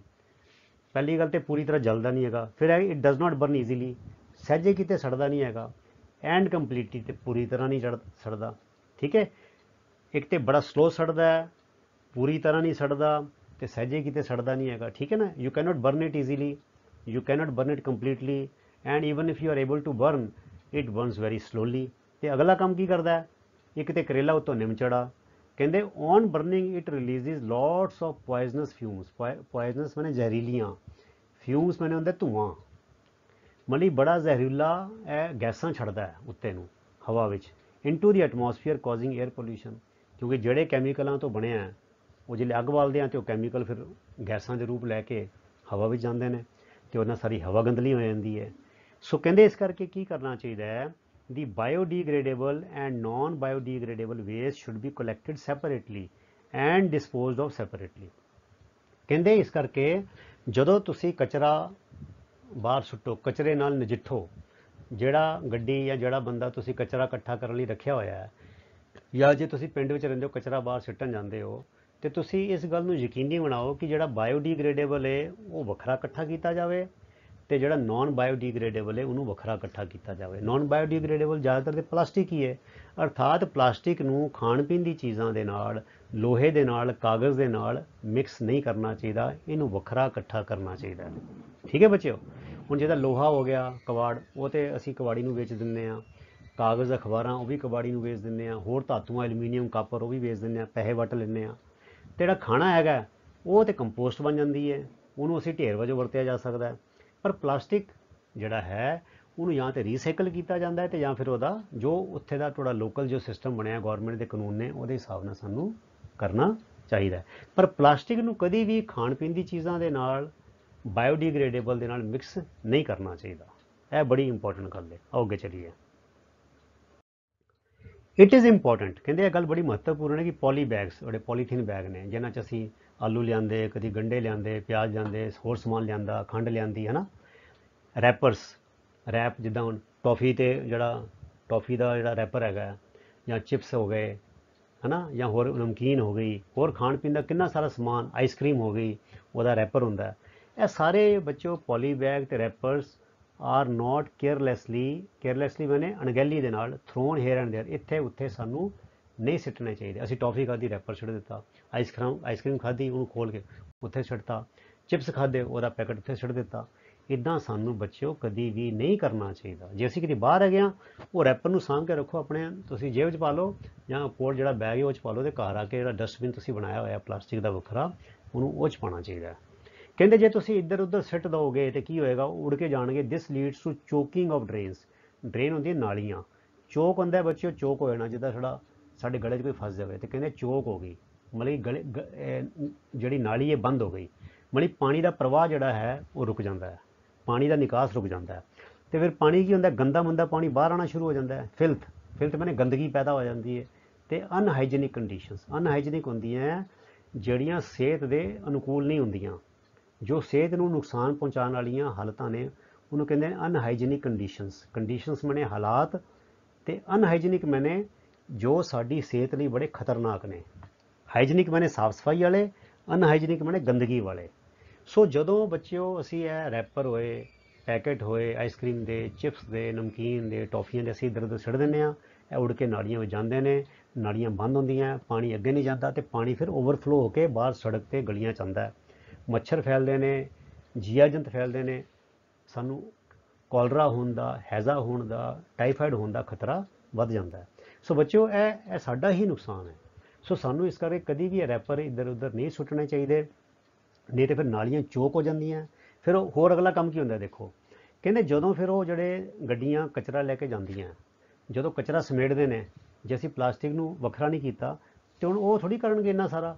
ਉਹ ਕੀ ਕਰਦੇ? ਸਾਰਾ ਫਿਰ ਗਾਰਬੇਜ ਦੇ ਵਿੱਚ, ਗਾਰਬੇਜ ਡੰਪਸ, ਤੁਸੀਂ ਦੇਖਿਆ ਜੇ ਦਿੱਲੀ ਦੇ ਬਾਰਡਰ ਦੇ ਬਾਹਰ ਜਾਓ, ਜਿਹੜੇ ਪੰਜਾਬ ਜਾਈਦਾ ਹੈ, ਤੇ ਉੱਥੇ ਬੜੇ ਉੱਚੇ ਉੱਚੇ ਢੇਰ ਨੇ, ਉਹ ਸਾਰਾ ਸ਼ਹਿਰ ਦਾ ਕਚਰਾ ਉੱਥੇ ਟਰੱਕ ਲਿਆ ਕੇ ਛੱਡਦੇ ਨੇ।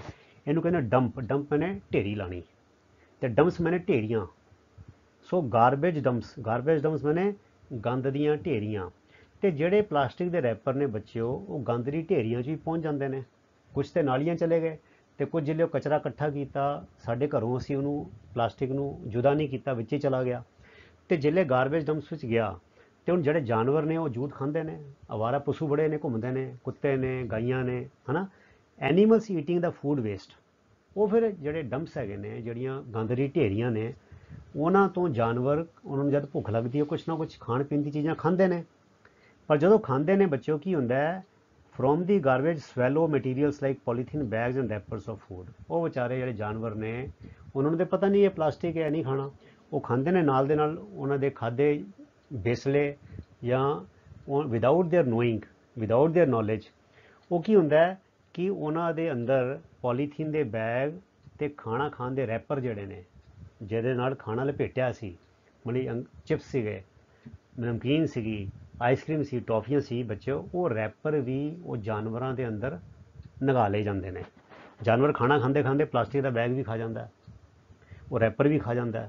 ਤੇ ਫਿਰ ਕੀ ਹੁੰਦਾ, ਦੀ ਪਲਾਸਟਿਕ ਮਟੀਰੀਅਲ ਚੋਕਸ ਦੀ ਰੈਸਪੀਰੇਟਰੀ ਸਿਸਟਮ ਬੱਚਿਓ ਕਿਹੜਾ ਹੁੰਦਾ, ਸਾਹ ਲੈਣ ਦੀ ਪ੍ਰਣਾਲੀ, ਪੂਰਾ ਜਿਹੜਾ ਸਾਹ ਲੈਣ ਦਾ ਸਿਸਟਮ ਇਹ ਚੋਕ ਹੋ ਜਾਂਦਾ ਹੈ।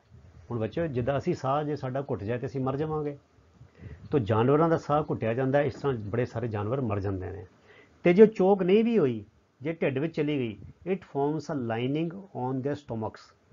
ਤੇ ਉਹਨਾਂ ਦੀ ਜਿਹੜੀ ਉਹ ਅੰਦਰ ਕੀ ਹੁੰਦਾ, ਫਿਰ ਉਹ ਐਸਿਡ ਵੀ ਹੁੰਦਾ, ਉਹ ਘੁਲ ਜਾਂਦੇ ਹੋਣਗੇ। ਹੁਣ ਅੰਦਰ ਪਤਾ ਨਹੀਂ ਕੀ ਹੁੰਦਾ, ਮੈਨੂੰ ਤਾਂ ਇੰਨਾ ਪਤਾ ਨਹੀਂ ਹੈ, ਤੇ ਕੋਈ ਡਾਕਟਰ ਜਿਹੜਾ ਡੰਗਰ ਡਾਕਟਰ ਉਹ ਜ਼ਿਆਦਾ ਡਿਟੇਲ ਜਾ ਸਕਦਾ ਹੈ।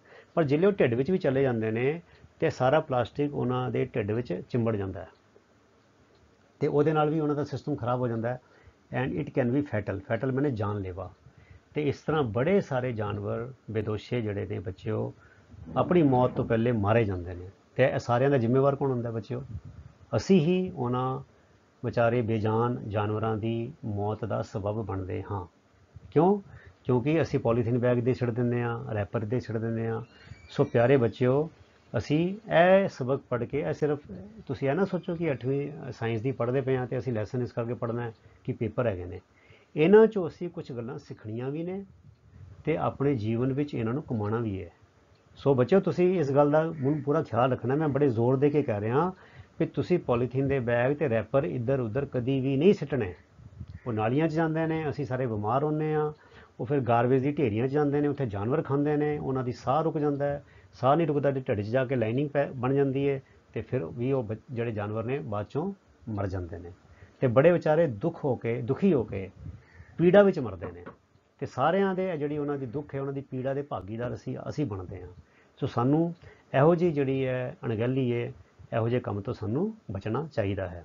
We should guard ourselves against these kind of careless activities. ਅਸੀਂ ਦੇਖੋ ਪੜ੍ਹੇ ਲਿਖੇ ਹਾਂ, ਅਸੀਂ we are living in 21st century, we say we are educated, ਪਰ ਸਾਡੀ ਜਿਹੜੀ ਹਰਕਤਾਂ ਨੇ ਉਹ ਤਾਂ ਐਜੂਕੇਟਿਡ ਬੰਦਿਆਂ ਵਰਗੀਆਂ ਨਹੀਂ ਹੈਗੀਆਂ। ਸੋ ਸਾਨੂੰ ਇਸ ਤਰ੍ਹਾਂ ਗੰਦ ਨਹੀਂ ਪਾਉਣਾ ਚਾਹੀਦਾ। ਆਓ ਅੱਗੇ ਚੱਲੀਏ। ਕਹਿੰਦੇ we should always try to minimise ਮੈਨੇ ਘੱਟ ਤੋਂ ਘੱਟ ਕਰਨਾ ਦੀ use of plastics.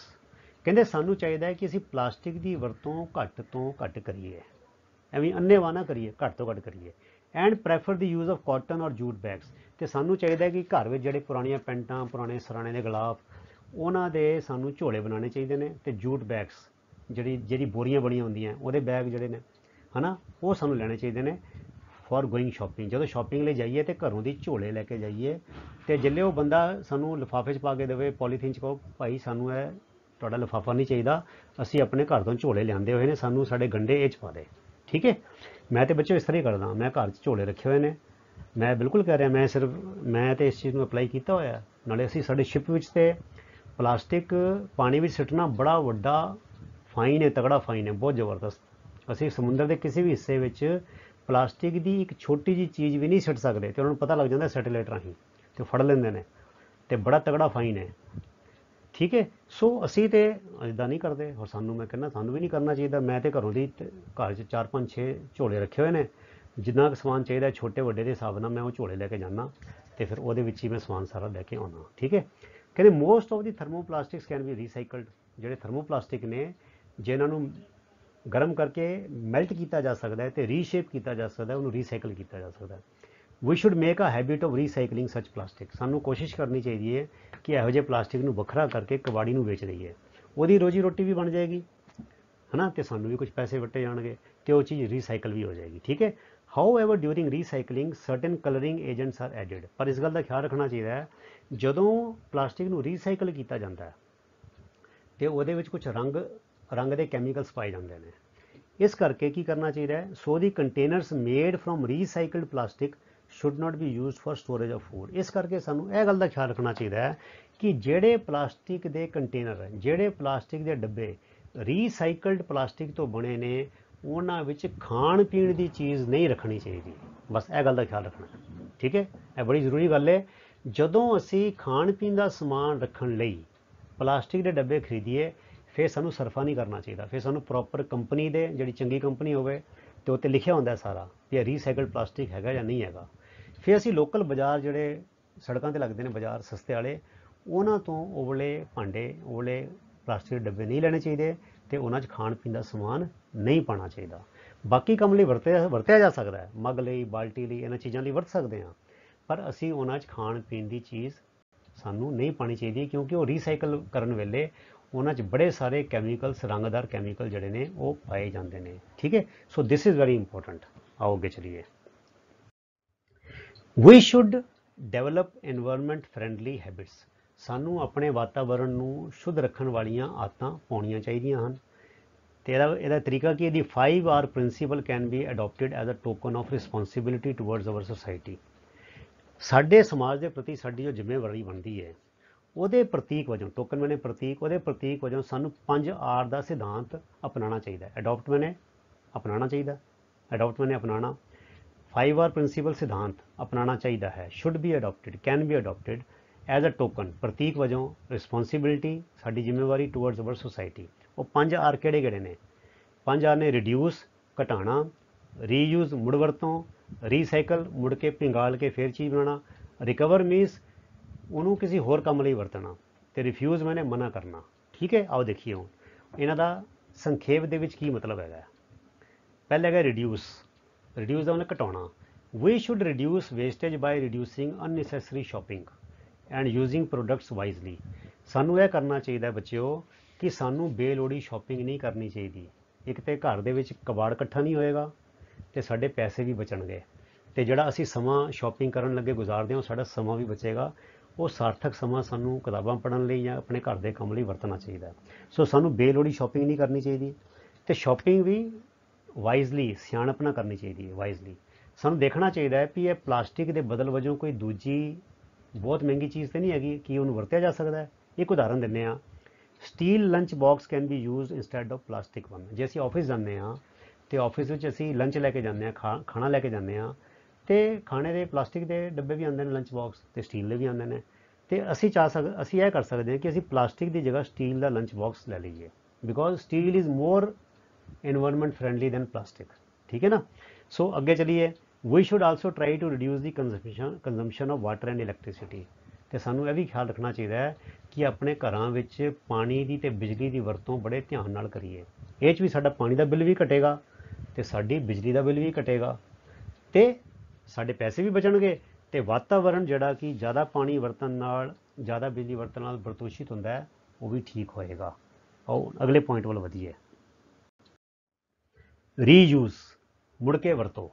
Instead of buying a new product, ਬਜਾਏ ਇਸਦੇ ਕਿ ਚੀਜ਼ ਮਾੜੀ ਮੋਟੀ ਖਰਾਬ ਹੋ ਗਈ ਨਵੀਂ ਲੈਣ ਦੇ ਬਜਾਏ, we should consider getting the existing one ਰਿਪੇਅਰਡ। ਸਾਨੂੰ ਇਸ ਗੱਲ ਵੱਲ ਧਿਆਨ ਦੇਣਾ ਚਾਹੀਦਾ ਹੈ ਕਿ ਜੋ ਚੀਜ਼ ਹੈ ਕੀ ਮੈਂ ਇਹਨੂੰ ਰਿਪੇਅਰ ਕਰ ਸਕਦਾ ਜਾਂ ਨਹੀਂ। ਬੱਚੋ ਮੈਂ ਤਾਂ ਇੱਦਾਂ ਹੀ ਕਰਦਾ। ਦੇਖੋ ਜਦੋਂ ਅਸੀਂ ਬੱਚਿਓ ਚੀਜ਼ ਨਵੀਂ ਲੈਂਦੇ ਹਾਂ ਅਤੇ ਸਾਡਾ ਪੈਸਾ ਕਿਹਦੇ ਕੋਲ ਜਾਂਦਾ ਹੈ? ਜਿਹੜੇ ਵੱਡੇ ਘਰਾਣੇ ਨੇ, ਕਾਰਪੋਰੇਟ ਘਰਾਣੇ, ਉਹਨਾਂ ਕੋਲ ਜਾਂਦਾ ਹੈ, ਅਤੇ ਉਹ ਚੀਜ਼ ਵੀ ਸਾਡੇ ਬਹੁਤ ਮਹਿੰਗੀ ਪੈਂਦੀ ਹੈ, ਅਤੇ ਜਿਹੜੀ ਪੁਰਾਣੀ ਹੈ ਫਿਰ ਉਹ ਸੁੱਟਣੀ ਪੈਂਦੀ ਹੈ, ਉਹ ਕਬਾੜ 'ਚ ਜਾਂਦੀ ਹੈ। ਪਰ ਮੰਨ ਲਓ ਜੇ ਮੈਂ ਚੀਜ਼ ਰਿਪੇਅਰ ਕਰਾ ਲਵਾਂ, ਠੀਕ ਹੈ, ਬੜੇ ਬੰਦੇ ਸਾਨੂੰ ਘਰਾਂ 'ਚ ਸਲਾਹ ਦਿੰਦੇ ਨੇ ਜੀ ਤੁਸੀਂ ਨਵੀਂ ਮਿਕਸੀ ਲੈ ਲਓ, ਨਵੀਂ ਫਰਿੱਜ ਲੈ ਲਓ। ਅਤੇ ਹੁਣ ਪਿੱਛੇ ਜੇ ਮੈਂ ਫਰਿੱਜ ਠੀਕ ਕਰਾਈ ਅਤੇ ਮੇਰਾ 3000 ਰੁਪਇਆ ਲੱਗਿਆ। ਜੇ ਮੈਂ ਨਵੀਂ ਫਰਿੱਜ ਲੈਂਦਾ ਉਹ ਆਉਣੀ ਸੀ 25-30 ਹਜ਼ਾਰ ਦੀ, ਤੇ ਪੁਰਾਣੀ ਮੈਂ ਵੇਚਣੀ ਸੀ ਜਾਂ ਉਹਨੂੰ ਸਿੱਟਣੀ ਸੀ ਕਿਤੇ, ਤੇ ਮੈਂ 3000 ਰੁਪਏ ਲਾਏ ਤੇ ਮੇਰੇ ਠੀਕ ਹੋ ਗਏ। ਇਹਦੇ ਨਾਲ ਕੀ ਹੁੰਦਾ, ਜਿਹੜੇ ਬੱਚੇ ਉਹ ਸਾਡੀ ਸਮਾਜ ਵਿੱਚ ਜਿਹੜਾ ਗਰੀਬ ਤਬਕਾ ਹੈ, ਜਿਹੜਾ ਰਿਪੇਅਰਿੰਗ ਦਾ ਕੰਮ ਕਰਦਾ ਹੈ, ਇੱਕ ਤੇ ਉਹਦੀ ਇੰਪਲੋਇਮੈਂਟ ਦਾ ਸਾਧਨ ਬਣਦਾ ਹੈ, ਤੇ ਦੂਜੀ ਗੱਲ ਹੈ ਕਿ ਜਿਹੜਾ ਪੈਸਾ ਅਸੀਂ ਜ਼ਿਆਦਾ ਉੱਥੇ ਖਰਚਣਾ ਸੀ, ਕਾਰਪੋਰੇਟ ਘਰਾਣੇ ਜਿਹੜੇ ਪਹਿਲਾਂ ਹੀ ਕਰੋੜਪਤੀ ਅਰਬਾਂਪਤੀ ਨੇ, ਸਾਡਾ ਪੈਸਾ ਉਹਨਾਂ ਕੋਲ ਨਹੀਂ ਗਿਆ, ਸਾਡਾ ਪੈਸਾ ਕਿਸੇ middle class, lower middle class ਬੰਦਾ ਜੋ ਮਿਕਸੀਆਂ ਰਿਪੇਅਰ ਕਰ ਰਿਹਾ, ਪੱਖੇ ਰਿਪੇਅਰ ਕਰ ਰਿਹਾ ਜਾਂ ਕੋਈ ਹੋਰ ਸਮਾਨ ਰਿਪੇਅਰ ਕਰ ਰਿਹਾ, ਸਾਡਾ ਪੈਸਾ ਉਹਨੂੰ ਗਿਆ। ਉਹਦੇ ਕੋਲ 400 ਰੁਪਏ ਗਏ, 500 ਰੁਪਏ ਗਏ, 1500 ਰੁਪਏ ਗਿਆ, ਤੇ ਉਹਦੇ ਨਾਲ ਕੀ ਹੋਇਆ, ਸਾਡਾ ਜਿਹੜਾ ਉਹ ਕਬਾੜ ਘਟਿਆ। ਨਹੀਂ ਤੇ ਉਹਨੂੰ ਸਿੱਟਣਾ ਸੀਗਾ ਤੇ ਉਹਦੀ ਜਗ੍ਹਾ ਹੋਰ ਚੀਜ਼ ਲੈਣੀ ਸੀਗੀ। ਸੋ ਇੱਕ ਇਹ ਤਰੀਕਾ ਹੈ ਕਿ ਅਸੀਂ ਰੀਯੂਜ਼ ਕਰੀਏ, ਮਤਲਬ ਉਹਨੂੰ ਮੁੜ ਕੇ ਫਿਰ ਵਰਤਣ ਦੀ ਆਦਤ ਪਾਈਏ, ਉਹਨੂੰ ਰਿਪੇਅਰ ਕਰਾਉਣ ਦੀ ਕੋਸ਼ਿਸ਼ ਕਰੀਏ। ਸਾਡਾ ਦੇਸ਼ ਬਹੁਤ ਵਿਸ਼ਾਲ ਹੈਗਾ, ਬੜੀ ਪੋਪੂਲੇਸ਼ਨ ਹੈਗੀ ਹੈ, ਲੋਕਾਂ ਕੋਲ ਕੰਮਕਾਰ ਵੀ ਨਹੀਂ ਹੈਗੇ। ਸੋ ਅਸੀਂ ਇਹ ਵੀ ਇੱਕ ਬੱਚਿਓ ਇੱਕ ਸੇਵਾ ਕਰਨ ਦਾ ਢੰਗ ਹੈਗਾ, ਆਪਣੇ ਦਸਵੰਧ ਦੀ ਵਰਤੋਂ ਅਸੀਂ ਇਸ ਤਰ੍ਹਾਂ ਵੀ ਕਰ ਸਕਦੇ ਹਾਂ। So we can help those people who are earning their living by repairing these kind of things, ਠੀਕ ਹੈ। ਸੋ ਉਹਨਾਂ ਨੂੰ ਵੀ ਅਸੀਂ ਮਦਦ ਇੱਕ ਕਿਸਮ ਦੀ ਇੱਦਾਂ ਕਰ ਸਕਦੇ ਹਾਂ, ਪੋਲਿਊਸ਼ਨ ਵੀ ਘਟਾ ਰਹੇ ਹਾਂ ਤੇ ਕਿਸੇ ਦਾ ਭਲਾ ਵੀ ਹੋ ਰਿਹਾ, ਠੀਕ ਹੈ। This will also save us money, ਪੈਸਾ ਹੀ ਬਚੇਗਾ। We should also try to reuse the plastic containers and old packing material. ਜਿਹੜੇ ਪਲਾਸਟਿਕ ਕੰਟੇਨਰ 'ਚ ਸਮਾਨ ਆਇਆ ਉਹਨੂੰ ਸਿੱਟਣ ਦੀ ਬਜਾਏ ਉਹਨੂੰ ਮੁੜ ਕੇ ਕਿਸੇ ਹੋਰ ਚੀਜ਼ ਨੂੰ ਸਟੋਰ ਕਰਨ ਲਈ ਵਰਤ ਸਕਦੇ ਹਾਂ।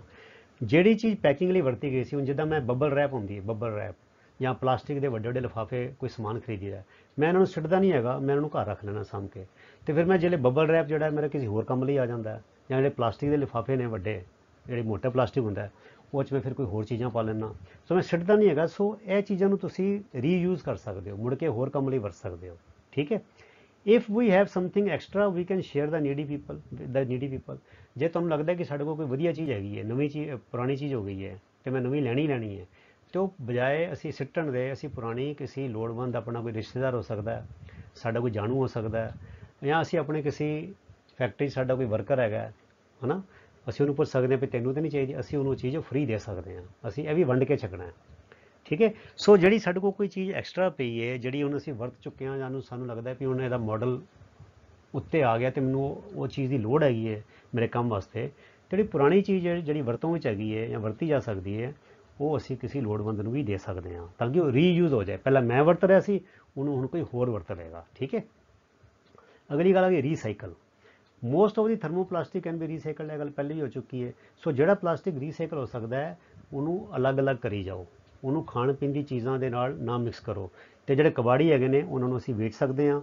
ਤੇ ਫਿਰ plastic wastage should be collected and disposed of separately, ਉਹਨੂੰ ਵੱਖਰੇ ਤੌਰ 'ਤੇ ਨਜਿੱਠਣਾ ਚਾਹੀਦਾ ਹੈ। We can buy products from recycled material to encourage recycling. ਤੇ ਅਸੀਂ ਫਿਰ ਇਹ ਵੀ ਗੱਲ ਕਰ ਸਕਦੇ ਹਾਂ ਵੀ ਅਸੀਂ ਕਹੀਏ ਵੀ ਜਿਹੜਾ ਰੀਸਾਈਕਲਡ ਪਲਾਸਟਿਕ ਤੋਂ ਚੀਜ਼ਾਂ ਬਣੀਆਂ ਅਸੀਂ ਉਹਨੂੰ ਖਰੀਦੀਏ, ਤਾਂ ਕਿ ਰੀਸਾਈਕਲਿੰਗ ਦੀ ਇੰਡਸਟਰੀ ਜਿਹੜੀ ਹੈ ਹੋਰ ਵਧੇ, ਨਵਾਂ ਪਲਾਸਟਿਕ ਘੱਟ ਬਣੇ, ਜਿਹੜਾ ਪੁਰਾਣਾ ਬਣ ਚੁੱਕਾ ਹੈ ਉਹ ਰੀਸਾਈਕਲ ਹੋ ਕੇ ਉਹ ਤੋਂ ਨਵੀਆਂ ਚੀਜ਼ਾਂ ਬਣਨ, ਤੇ ਅਸੀਂ ਉਹ ਚੀਜ਼ਾਂ ਖਰੀਦ ਕੇ ਵੀ ਰੀਸਾਈਕਲਿੰਗ ਨੂੰ ਪ੍ਰਮੋਟ ਕਰ ਸਕਦੇ ਹਾਂ, ਠੀਕ ਹੈ। ਅੱਗੇ ਚਲੀਏ। ਓਕੇ, ਰਿਕਵਰ ਦਾ ਮਤਲਬ ਹੁੰਦਾ ਵੀ ਬਜਾਏ ਚੀਜ਼ ਸਿੱਟਣ ਦੇ, ਠੀਕ ਹੈ, ਗਾਰਬੇਜ ਜਾਣ ਦੇ, ਉਹ 'ਚੋਂ ਉਹਨੂੰ ਪਿਘਲਾਉਣ ਦੇ, ਰੀਸਾਈਕਲ ਕਰਨ ਦੇ, ਉਹਨੂੰ ਰਿਕਵਰ ਉਹ 'ਚੋਂ ਕੱਢ ਲਓ, ਬਚਾ ਲਓ, ਤੇ ਦੇਖੋ ਕਿ ਇਹਨੂੰ ਹੋਰ ਕਿਸ ਕੰਮ ਲਈ ਵਰਤਿਆ ਜਾ ਸਕਦਾ ਹੈ। ਤੇ ਇਹਨੂੰ ਇਸ ਤਰ੍ਹਾਂ ਮੈਂ ਲਿਖਿਆ, we should use our creativity ਹੁੰਦੀ ਸਾਡੇ ਅੰਦਰਲਾ ਜੋ ਕੋਈ ਕਵੀ ਹੈ, ਅੰਦਰਲਾ ਕੋਈ ਚਿੱਤਰਕਾਰ ਹੈ, ਅੰਦਰਲਾ ਕੋਈ ਮਾਡਲ ਮੇਕਿੰਗ ਵਾਲਾ ਬੰਦਾ ਹੈਗਾ, ਵੀ ਆਪਣਾ ਦਿਮਾਗ, ਆਪਣੀ ਕਲਪਨਾ ਯੂਜ਼ ਕਰੀਏ ਤੇ ਦੇਖੀਏ ਕਿ ਜਿਹੜੀ ਪੈਕੇਜਿੰਗ ਮਟੀਰੀਅਲ ਹੈ, ਜਿਹੜੇ ਸਮਾਨ ਆਇਆ, ਇਹਨੂੰ ਹੋਰ ਕਿਸ ਕੰਮ ਲਈ ਵਰਤ ਸਕਦੇ ਹਾਂ। ਅਸੀਂ ਪੁਰਾਣੇ ਡੱਬਿਆਂ ਨੂੰ ਉਹ ਪੈਨ ਰੱਖਣ ਲਈ ਵਰਤ ਸਕਦੇ ਹਾਂ, ਹੈ ਨਾ, ਪੁਰਾਣੇ ਡੱਬੇ 'ਚ ਅਸੀਂ ਕੁਝ ਹੋਰ ਸਮਾਨ ਰੱਖ ਸਕਦੇ ਹਾਂ। ਕਈ ਬੰਦੇ ਉਹਨਾਂ ਦੇ ਗਮਲੇ ਬਣਾ ਲੈਂਦੇ ਨੇ, ਹੈ ਨਾ, ਪੁਰਾਣੇ ਡੱਬਿਆਂ ਦੇ। ਸੋ ਬਜਾਏ ਸਿੱਟਣ ਦੇ ਅਸੀਂ ਉਹਨਾਂ ਚੀਜ਼ਾਂ ਨੂੰ ਵੱਖ-ਵੱਖ ਚੀਜ਼ਾਂ ਲਈ ਵਰਤ ਸਕਦੇ ਹਾਂ। ਹੋਰ ਤੁਹਾਨੂੰ ਇੰਟਰਨੈਟ 'ਤੇ ਬੜੀ ਸਾਰੀ ਚੀਜ਼ਾਂ ਮਿਲ ਜਾਣਗੀਆਂ ਇੱਦਾਂ ਦੀਆਂ, ਤੁਸੀਂ ਦੇਖ ਸਕਦੇ ਹੋ ਕਿ how to use plastic containers effectively ਔਰ ਕ੍ਰੀਏਟਿਵਲੀ, ਹੈ ਨਾ। ਅਤੇ ਜਿਹੜੇ ਸਕੂਲ ਦੇ ਬੱਚੇ ਨੇ ਉਹ ਕੋਈ ਐਕਟੀਵਿਟੀ ਕਰਨਾ ਚਾਹੁੰਦੇ ਨੇ, ਕੋਈ ਮਾਡਲ ਬਣਾਉਣਾ ਚਾਹੁੰਦੇ ਨੇ, ਅਤੇ ਬਜਾਏ ਨਵੀਆਂ ਚੀਜ਼ਾਂ ਖਰੀਦਣ ਦੇ ਬਾਜ਼ਾਰ ਦੇ ਔਰ ਪੈਸੇ ਖਰਾਬ ਕਰਨ ਦੇ, ਜਿਹੜਾ ਤੁਹਾਡੇ ਕੋਲ ਘਰ ਪਲਾਸਟਿਕ ਦਾ ਕਬਾੜ ਦਾ ਸਮਾਨ ਪਿਆ, ਦੇਖੋ ਉਹਦੇ ਵਿੱਚੋਂ ਕਿਹੜਾ ਆਈਟਮ ਯੂਜ਼ ਕੀਤਾ ਜਾ ਸਕਦਾ ਹੈ ਅਤੇ ਉਹਦੇ ਨਾਲ ਕੋਈ ਮਾਡਲ ਬਣਾਇਆ ਜਾ ਸਕਦਾ ਹੈ, ਠੀਕ ਹੈ। So before disposing of a plastic object, ਇਸ ਤੋਂ ਬਜਾਏ, ਇਸ ਤੋਂ ਪਹਿਲੇ ਕਿ ਅਸੀਂ ਉਹ ਪਲਾਸਟਿਕ ਦੀ ਜਿਹੜੀ ਚੀਜ਼ ਹੈ ਉਹਨੂੰ ਬਾਹਰ ਸਿੱਟੀਏ, we should think of putting it to some creative or innovative use. ਸਾਨੂੰ ਸੋਚਣਾ ਚਾਹੀਦਾ ਕਿ ਇਹਨੂੰ ਕਿਸ ਤਰੀਕੇ ਦੇ ਨਾਲ, ਕਿਸੇ ਰਚਨਾਤਮਕ ਕੰਮ ਦੇ ਨਾਲ ਜਾਂ ਕੋਈ ਨਵੇਂ ਤਰੀਕੇ ਦੇ ਨਾਲ ਇਹਨੂੰ ਕਿਵੇਂ ਵਰਤੀਏ, ਠੀਕ ਹੈ। ਇੱਕ ਤਾਂ ਸਾਡੇ ਦਿਮਾਗ ਦੀ ਵਰਤੋਂ ਵੀ ਹੋਏਗੀ ਅਤੇ ਅਸੀਂ ਕੋਈ ਨਵੀਂ ਚੀਜ਼ ਵੀ ਬਣਾ ਲਾਂਗੇ, ਅਤੇ ਉਹ ਜਿਹੜੀ ਚੀਜ਼ ਹੈ ਉਹ ਕਬਾੜ ਵਿੱਚ ਵੀ ਨਹੀਂ ਜਾਏਗੀ। ਅਗਲਾ ਆ ਗਿਆ ਬੱਚੋ ਰਿਫਿਊਜ਼ ਦਾ ਮਤਲਬ ਮਨਾ ਕਰ ਦੇਣਾ। We should refuse plastic carry bags and plastic packaging where other alternatives are possible. ਜਿੱਥੇ ਪਲਾਸਟਿਕ ਪੈਕਿੰਗ ਤੋਂ ਬਿਨਾ ਕੰਮ ਚੱਲ ਸਕਦਾ ਹੈ, ਜਿੱਥੇ ਪੋਲੀਥੀਨ ਬੈਗ ਤੋਂ ਬਿਨਾ ਕੰਮ ਚੱਲ ਸਕਦਾ ਹੈ, ਉਹ ਸਾਨੂੰ ਮਨਾ ਕਰਨਾ ਚਾਹੀਦਾ ਹੈ। ਤੇ ਸਾਨੂੰ we should carry cotton bag or jute bag while going for shopping. ਸਾਨੂੰ ਇਹ ਸਾਰਾ ਸਮਾਨ ਜਦੋਂ ਅਸੀਂ ਸ਼ਾਪਿੰਗ ਲਈ ਜਾਈਏ ਤੇ ਸਾਨੂੰ ਚੇਤਾ ਰੱਖਣਾ ਚਾਹੀਦਾ ਹੈ, we should carry our own cotton bags ਔਰ ਜੂਟ ਬੈਗ। ਜਿਹੜੇ ਝੋਲੇ ਬਣਾਏ ਨੇ ਘਰ ਅਸੀਂ, ਸਾਨੂੰ ਲੈ ਕੇ ਜਾਣੇ ਚਾਹੀਦੇ ਨੇ। ਤੇ ਆਪਣੇ ਘਰ ਦੇ ਅੰਦਰ ਜਿਹੜੇ ਇਹ ਪੋਲੀਥੀਨ ਬੈਗ ਨੇ ਉਹ ਨਹੀਂ ਲੈ ਕੇ ਆਉਣੇ ਚਾਹੀਦੇ। ਹੁਣ ਮੈਂ ਬੱਚੇ ਪੋਲੀਥੀਨ ਬੈਗ ਜਿਹੜੇ ਘਰ ਅਸੀਂ ਸਮਾਨ ਲਿਆਉਂਦੇ ਹਾਂ, ਤੇ ਪੋਲੀਥੀਨ ਬੈਗ ਮੈਂ ਉਹਨਾਂ ਨੂੰ ਖਾਲੀ ਕਰਕੇ ਸਾਫ਼ ਕਰਕੇ ਇੱਕ ਪਾਸੇ ਰੱਖਿਆ ਹੋਇਆ ਹੈ। ਤੇ ਜਿੱਲੇ ਮੈਨੂੰ ਪਤਾ ਕਿ ਝੋਲੇ 'ਚ ਕੁਝ ਸਮਾਨ ਮਿਕਸ ਨਹੀਂ ਕਰ ਸਕਦੇ, ਤੇ ਕੁਝ ਸਮਾਨ ਐਸਾ ਹੈਗਾ ਜਿਹਦੇ ਲਈ ਪੋਲੀਥੀਨ ਬੈਗ ਚਾਹੀਦੇ ਹੀ ਚਾਹੀਦੇ ਨੇ। ਤੇ ਅਸੀਂ ਬਾਹਰ ਜਾਣ ਲੱਗੇ ਜਿਹੜੇ ਸਮਾਨ ਲੈਣ ਜਾਂਦੇ ਹਾਂ, ਸਬਜ਼ੀਆਂ ਤੇ ਆਪਣਾ ਸਮਾਨ ਲੈਣ ਜਾਈਦਾ, ਤੇ ਮੈਂ ਕੀ ਕਰਦਾ, ਜਿਹੜੇ 5-6 ਪੋਲੀਥੀਨ ਦੇ ਬੈਗ ਵੀ ਨਾਲ ਲੈ ਜਾਂਦਾ। ਤੇ ਜਿਹੜੇ ਪੋਲੀਥੀਨ ਬੈਗ ਜਿੱਲੇ ਉਹ ਸਮਾਨ ਲੈਣਾ ਤੇ ਉਹ ਪੋਲੀਥੀਨ ਬੈਗ ਪਾਉਣ ਲੱਗਦਾ, ਮੈਂ ਕਹਿੰਦਾ ਨਹੀਂ ਪੋਲੀਥੀਨ ਬੈਗ ਨਹੀਂ ਚਾਹੀਦਾ, ਪੋਲੀਥੀਨ ਬੈਗ ਮੈਂ ਘਰੋਂ ਲਿਆਂਦਾ। ਤੇ ਉਹ ਜਿਹੜਾ ਬੈਗ ਹੈ ਪੋਲੀਥੀਨ ਦਾ, ਉਹ 'ਚ ਹੀ ਸਮਾਨ ਪਾ ਲਈਦਾ। ਤੇ ਉਹ ਜਿਹੜਾ ਬੈਗ ਇੱਕ ਵਾਰ ਯੂਜ਼ ਹੋਣਾ ਸੀਗਾ, ਉਹ ਕਿੰਨੀ ਵਾਰ ਯੂਜ਼ ਹੁੰਦਾ ਰਹਿੰਦਾ, ਕਿੰਨੀ ਵਾਰ ਯੂਜ਼ ਹੁੰਦਾ ਰਹਿੰਦਾ। ਤੇ ਜਦੋਂ ਫਟ ਜਾਏ ਫਿਰ ਅਸੀਂ ਉਹਨੂੰ ਰੀਸਾਈਕਲ ਨਹੀਂ ਭੇਜ ਸਕਦੇ ਹਾਂ। ਪਰ ਰੀਸਾਈਕਲ ਕਰਨ ਤੋਂ ਪਹਿਲੇ ਵੀ ਉਹ ਕਿੰਨੀ ਵਾਰ 20-25 ਵਾਰ 30 ਵਾਰ ਵਰਤਿਆ ਜਾ ਸਕਦਾ ਬੜੇ ਆਰਾਮ ਦੇ ਨਾਲ। ਪਰ ਦੇਖੋ ਇਹਦੇ ਲਈ ਬੱਚੋ ਖੇਚਲ ਤੇ ਕਰਨੀ ਪਏਗੀ। ਪਰ ਫਿਰ ਜੇ ਖੇਚਲ ਹੈ ਤੇ ਫਿਰ ਅਸੀਂ ਇਹ ਵੀ ਦੇਖਣਾ ਕਿ ਹਵਾ ਪਾਣੀ ਸਾਹ ਤੇ ਅਸੀਂ ਲੈਣਾ, ਪਾਣੀ ਵੀ ਅਸੀਂ ਪੀਣਾ, ਹਵਾ 'ਚ ਸਾਹ ਵੀ ਅਸੀਂ ਲੈਣਾ।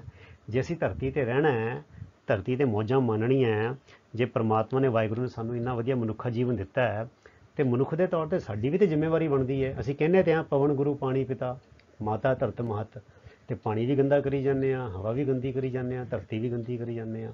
ਸੋ ਜੇ ਇਹ ਬੱਚੋ ਇਹ ਸਾਡੀ ਜ਼ਿੰਮੇਵਾਰੀ ਹੈ, ਇਹ ਕਿਸੇ ਤੇ ਅਹਿਸਾਨ ਨਹੀਂ ਹੈ, ਕਿਸੇ ਸਰਕਾਰ ਤੇ ਅਹਿਸਾਨ ਨਹੀਂ ਹੈ, ਜਾਂ ਕਿਸੇ ਆਂਢੀ ਗੁਆਂਢੀ ਤੇ ਅਹਿਸਾਨ ਨਹੀਂ ਹੈ। ਇਹ ਜੋ ਕੁਛ ਅਸੀਂ ਕਰ ਰਹੇ ਹਾਂ, ਇਹ ਅਸੀਂ ਸਾਡੇ ਆਪਣੇ ਲਈ ਕਰ ਰਹੇ ਹਾਂ ਤੇ ਸਾਡੀ ਆਉਣ ਵਾਲੀ ਪੀੜ੍ਹੀਆਂ ਲਈ ਕਰ ਰਹੇ ਹਾਂ। ਸੋ ਸਾਨੂੰ ਇਹਨਾਂ ਗੱਲਾਂ ਨੂੰ ਬੜੀ ਸੀਰੀਅਸਲੀ ਲੈਣਾ ਚਾਹੀਦਾ ਹੈ। We should be very serious about these things. ਇਹ ਕੋਈ ਉਪਦੇਸ਼ ਨਹੀਂ ਹੈਗੇ, ਇਹ ਬੜੀਆਂ ਸੀਰੀਅਸ ਗੱਲਾਂ ਨੇ, ਤੇ ਸਾਨੂੰ ਇਹਨਾਂ ਨੂੰ ਆਪਣੀ ਲਾਈਫ ਦੇ ਵਿੱਚ ਜ਼ਰੂਰ ਅਪਣਾਉਣਾ ਚਾਹੀਦਾ ਹੈ। ਸੋ ਬੱਚੋ, ਇਹਦੇ ਨਾਲ ਤੁਹਾਡਾ ਜਿਹੜਾ ਹੈ ਇਹ ਲੈਸਨ ਸਮਾਪਤ ਹੁੰਦਾ ਹੈ। ਹੁਣ ਅਗਲੇ ਵੀਡੀਓ ਵਿੱਚ we will cover the exercise section of this chapter। ਸੋ ਇਹ 2 ਪਾਰਟ ਸੀਗੇ, ਇਹਦੇ ਵਿੱਚ ਸਾਰੇ ਨੋਟਸ ਜਿਹੜੇ ਨੇ ਇਸ ਚੈਪਟਰ ਦੇ ਸਾਡੇ ਖਤਮ ਹੋ ਗਏ ਨੇ। ਤਾਂ ਤੁਸੀਂ ਚੈਨਲ ਨੂੰ ਸਬਸਕ੍ਰਾਈਬ ਕਰਨਾ ਨਾ ਭੁੱਲਿਓ, ਵੀਡੀਓ ਨੂੰ ਲਾਈਕ ਅਤੇ ਸ਼ੇਅਰ ਕਰਨਾ ਵੀ ਨਾ ਭੁੱਲਿਓ, ਤਾਂ ਕਿ ਵੱਧ ਤੋਂ ਵੱਧ ਵਿਦਿਆਰਥੀ ਜਿਹੜੇ ਨੇ ਇਹ ਜਿਹੜਾ ਇੱਕ ਉੱਦਮ ਕੀਤਾ ਜਾ ਰਿਹਾ ਹੈ, ਜਿਹਨਾਂ ਨੂੰ ਤੁਹਾਡੀ ਪੜ੍ਹਾਈ ਨੂੰ ਸੌਖਾ ਕਰਕੇ ਸਮਝਾ ਕੇ ਪੇਸ਼ ਕੀਤਾ ਜਾ ਰਿਹਾ ਹੈ, ਵੱਧ ਤੋਂ ਵੱਧ ਜਿਹੜੇ ਸਟੂਡੈਂਟਸ ਨੇ ਉਹ ਇਸ ਦਾ ਬੈਨੀਫਿਟ ਲੈ ਸਕਣ। ਸੋ ਤੁਹਾਡਾ ਸਾਰਿਆਂ ਦਾ ਬਹੁਤ ਧੰਨਵਾਦ। ਰੱਬ ਰੱਖਾ। Thank you very much. God bless you all.